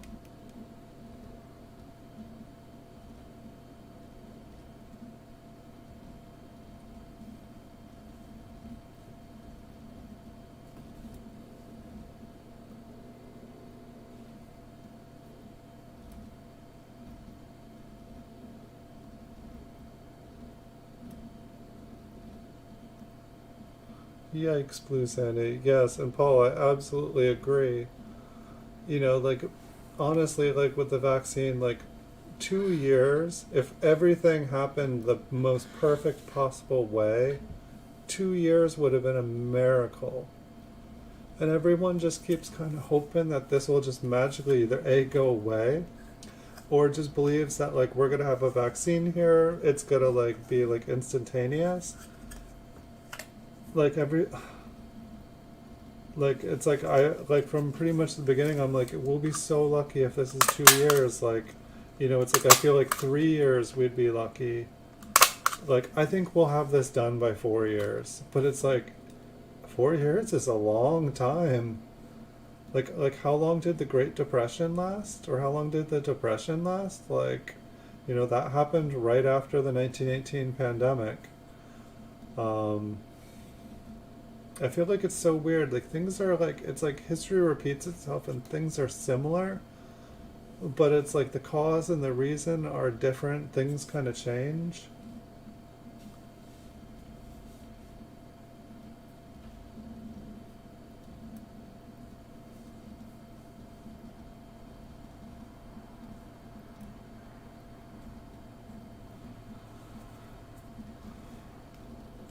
So I don't know. Like I'm hoping that things get.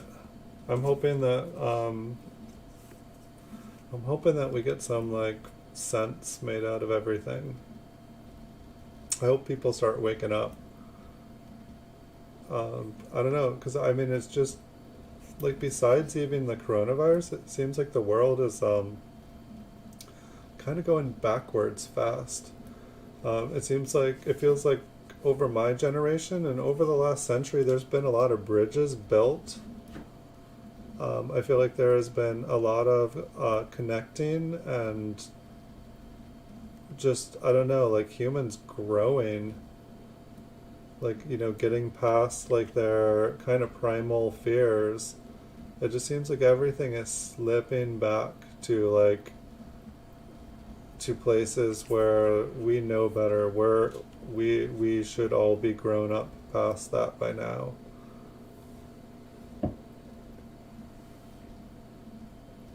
I certainly hope so.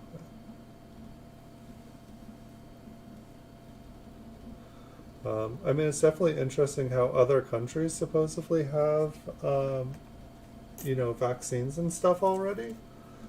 And that maybe they're not testing enough, maybe they're not safe. I don't know. It's definitely going to be interesting if some countries become essentially like, you know, they get their herd mentality or they get enough people immune to it that they can kind of continue back to normal before other countries. And that's kind of like what I feel like is happening here is that they're just basically allowing it to go rampant and allowing it to do its damage so that we can, you know, basically come out of this economically crippling situation faster. I feel like they've just taken, you know, chosen money over human lives. That, you know, basically they're just saying like it's gonna people are gonna have the people that live are gonna have better, happier lives because of the decisions that they made. And I think that's kind of sad.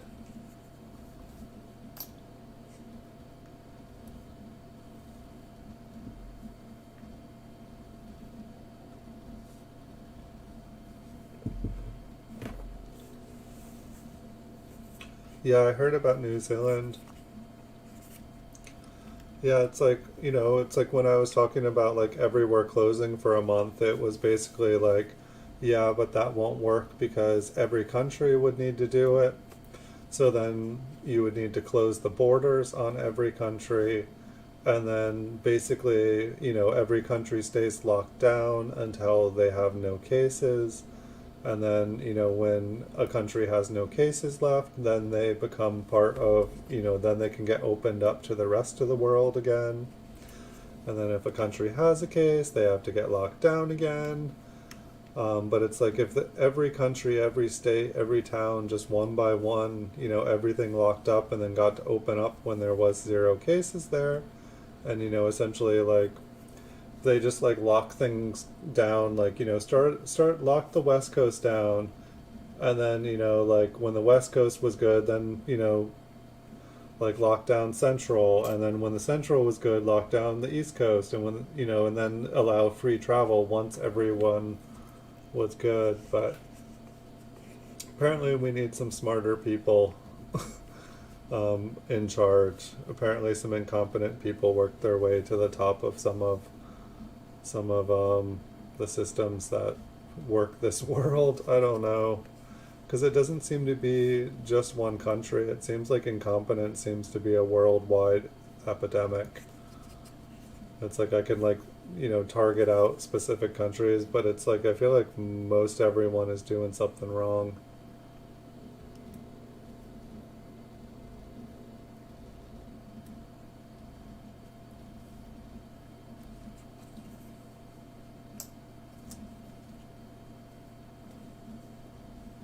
Yeah, I don't, most people, all the local people in my town wear masks.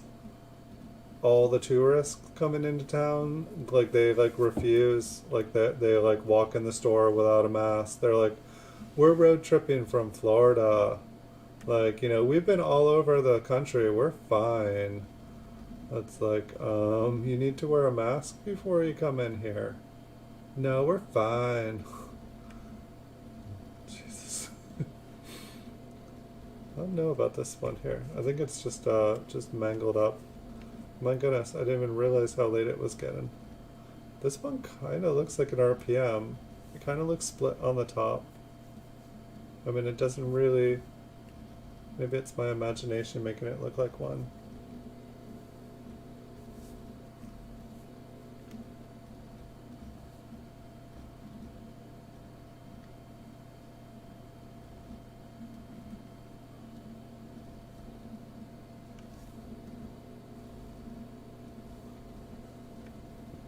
The 1951S. I'm guessing it's just machine damage. There does look like there's a little bit on the other ones there.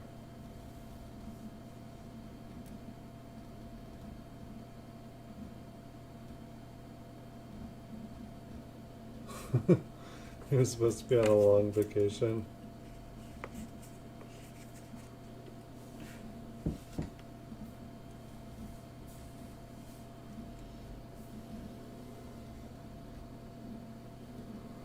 It's like, come here, tell us what we're supposed to do, and we won't listen to you. And then we'll say, we've listened to the top experts. And we listened to every single one of them. And not one of them told us what we wanted to listen to, so we're not doing anything.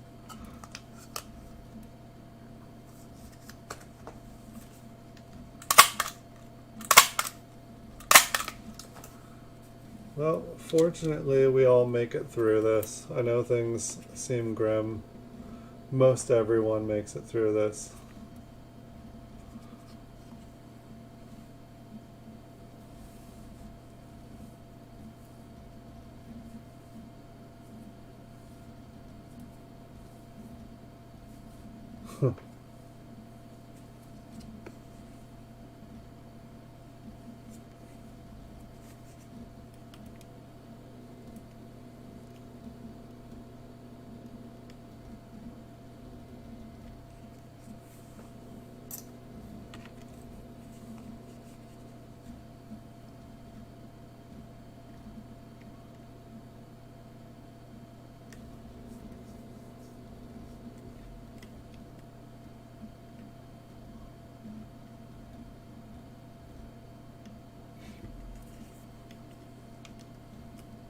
Dun dun dun.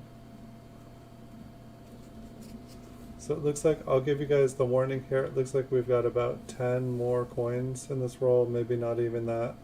I didn't even realize it had gone past midnight. I didn't even realize it was close to midnight. So we'll end after this roll here. But I just wanted to give you guys the heads up.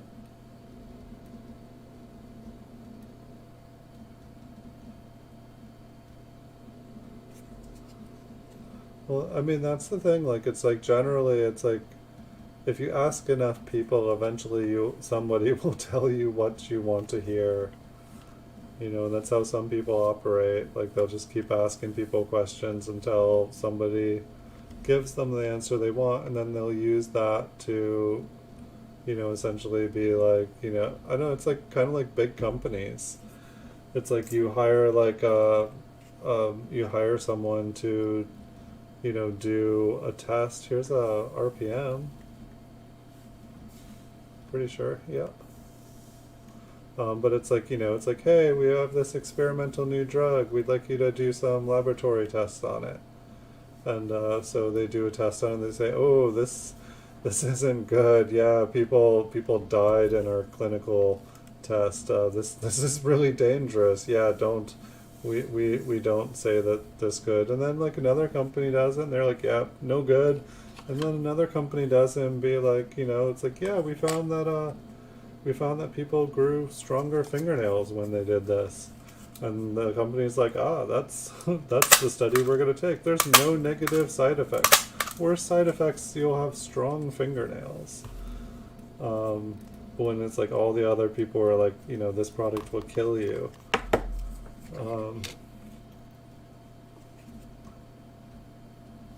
It's like you just ask enough people, and eventually someone will give you the statistics or the facts that back up what you want them to back up.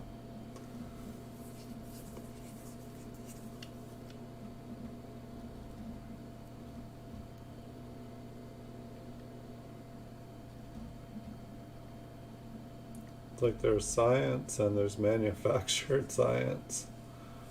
Or there's facts and there's manufactured facts.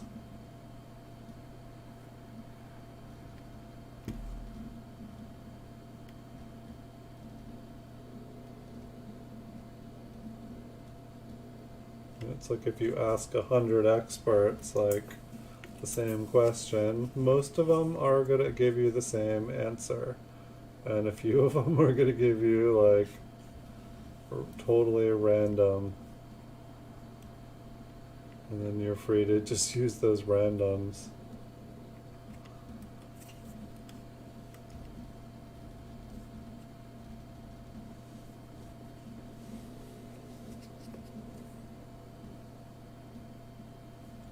A little bit of color in this one. Looks like it's been cleaned as well.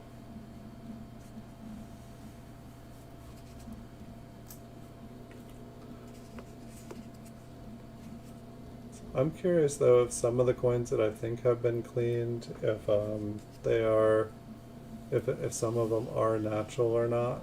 I feel like I'm getting better at noticing when they're cleaned, like, but it's like I just don't know if like say like under E pluribus here how bright it is, and under here, it almost looks like it's been cleaned. A bunch of this coin's been cleaned, but I just don't know if like that is like also can be from natural wear. Or just, being cleaned.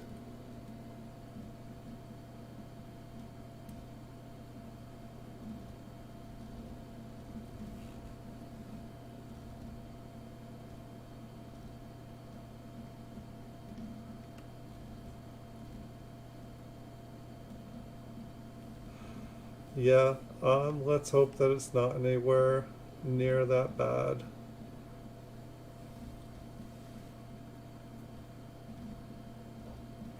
I don't know. I feel what's weird too is like I feel like there was another flu that I really wasn't even aware of. I'm trying to remember like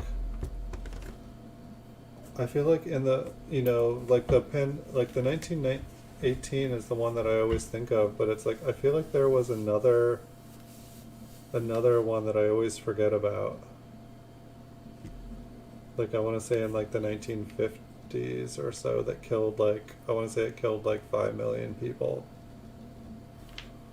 But it's weird, I can never remember what it was.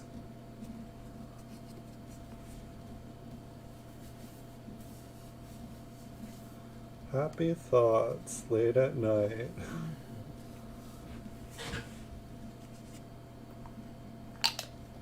Yeah, no, people definitely forgot about the 100-year flu.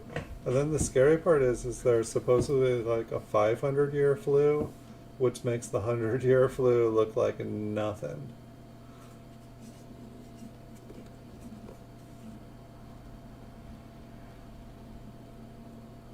And so like, let's hope that we never see the 500-year flu. I guess what scares me though is like when I think of like, if like some sort of like religious order or government kind of like, like secretly kept alive some strain of like super virus or something, and then they could just like release it upon the population whenever they wanted for funds and kicks and ha-has and stuff. That wouldn't be too nice. This is the last coin here, my friends. There's a couple coins here which maybe we can take a look at here again. We'll just take a second look. A couple of them I didn't flip that I thought might be RPMs.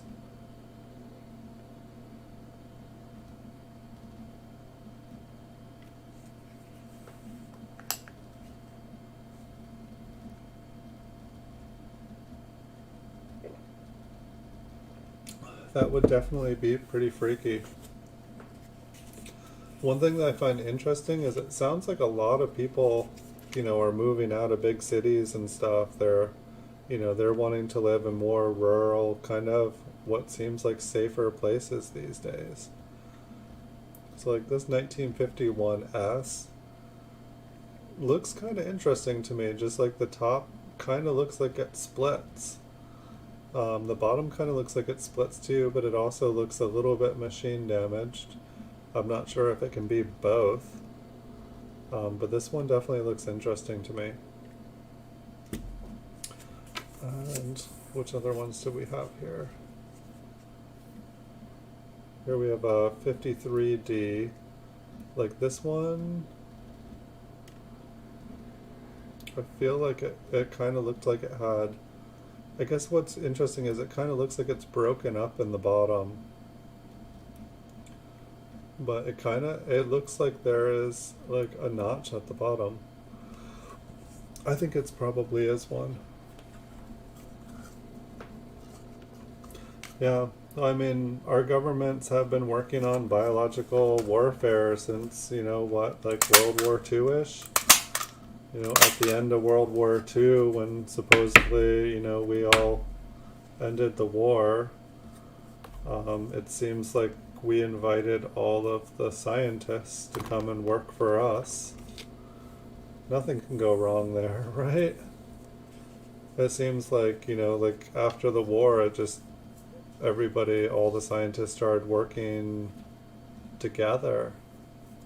Instead of everybody working against each other, it's like they all started, trying to like develop the perfect weapons together. Like, I think there's a place called Plum Island, which is like, I think it's off the coast of Manhattan or something like that. But basically, like after World War II, we just sent all the German scientists over there to continue all their biological research.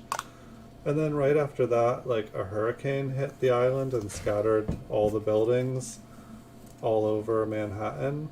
And then all of a sudden things like Lyme disease, which were like isolated to like specific region of like, say like Old Lyme, Connecticut, where the name originated from, all of a sudden that tick species is able to spread all across the US, like not just one like biological zone, but all of a sudden it's adapted to everywhere, and now we have Lyme disease everywhere. It's just weird. But it's like, who knows what other fun stuff was just laid out on people. It sounded like all the animals and stuff from the biological research, they burned them all and buried them on the island, but not everything stayed on that island. I'm gonna have good dreams tonight. I always do. So let's see. I don't know, this one, it's a maybe, but it kind of looks like a D over D over D. Like, it looks like there are, there's not one split in this serif. It looks like there's two splits in this serif, and it makes it confusing.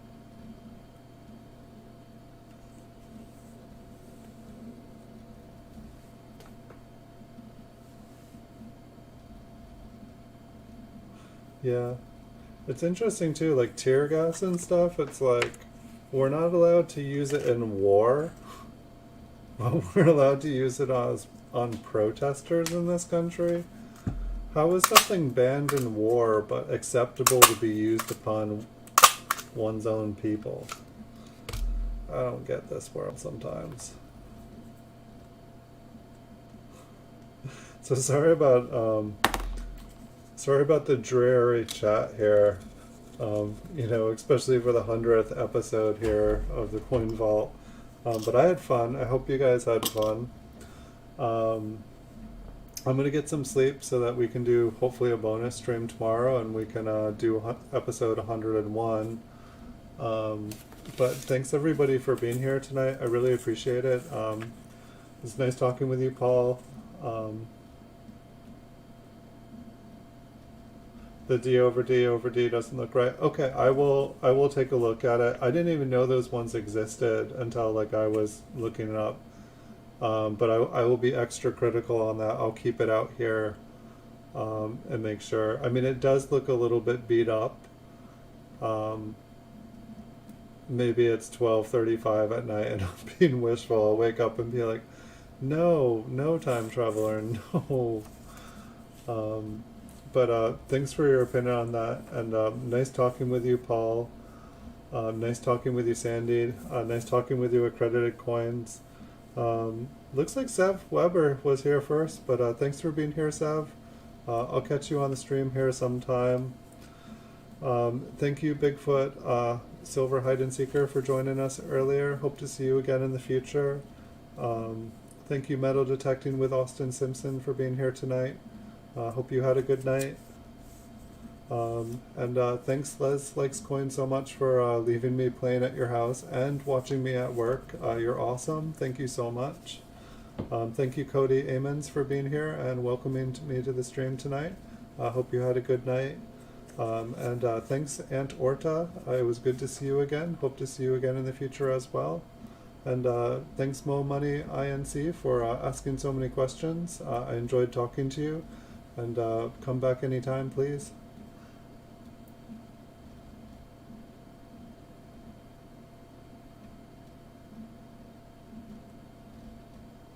You would like to look at pics? Okay, I can try to get some pics up. That's one thing that I forget to do when I'm doing the show here, is that I can be taking photos of all this stuff. And that would be super helpful. Like some of the times when we were doing the mint cellos, I did that, and then it's like I had great photos and I didn't have to go back through them all. But yeah, thank you so much, Paul. Thank you so much, Blue Sandy. Thank you so much, Aunt Orta. Thank you, Accredited Coins, for the super chat. That was awesome. You're so generous. I really, really appreciate it. Good luck with the rest of your listings, and I hope the power stays on down there for you guys. Thank you, everyone, for being here tonight. Thank you guys for helping this channel grow and making it fun. Thank you for teaching me things. I look forward to doing another stream for you guys tomorrow. Wish you guys good night, get some sleep, have some fun, find some treasure, and I will see you all in the future. Good night, everybody.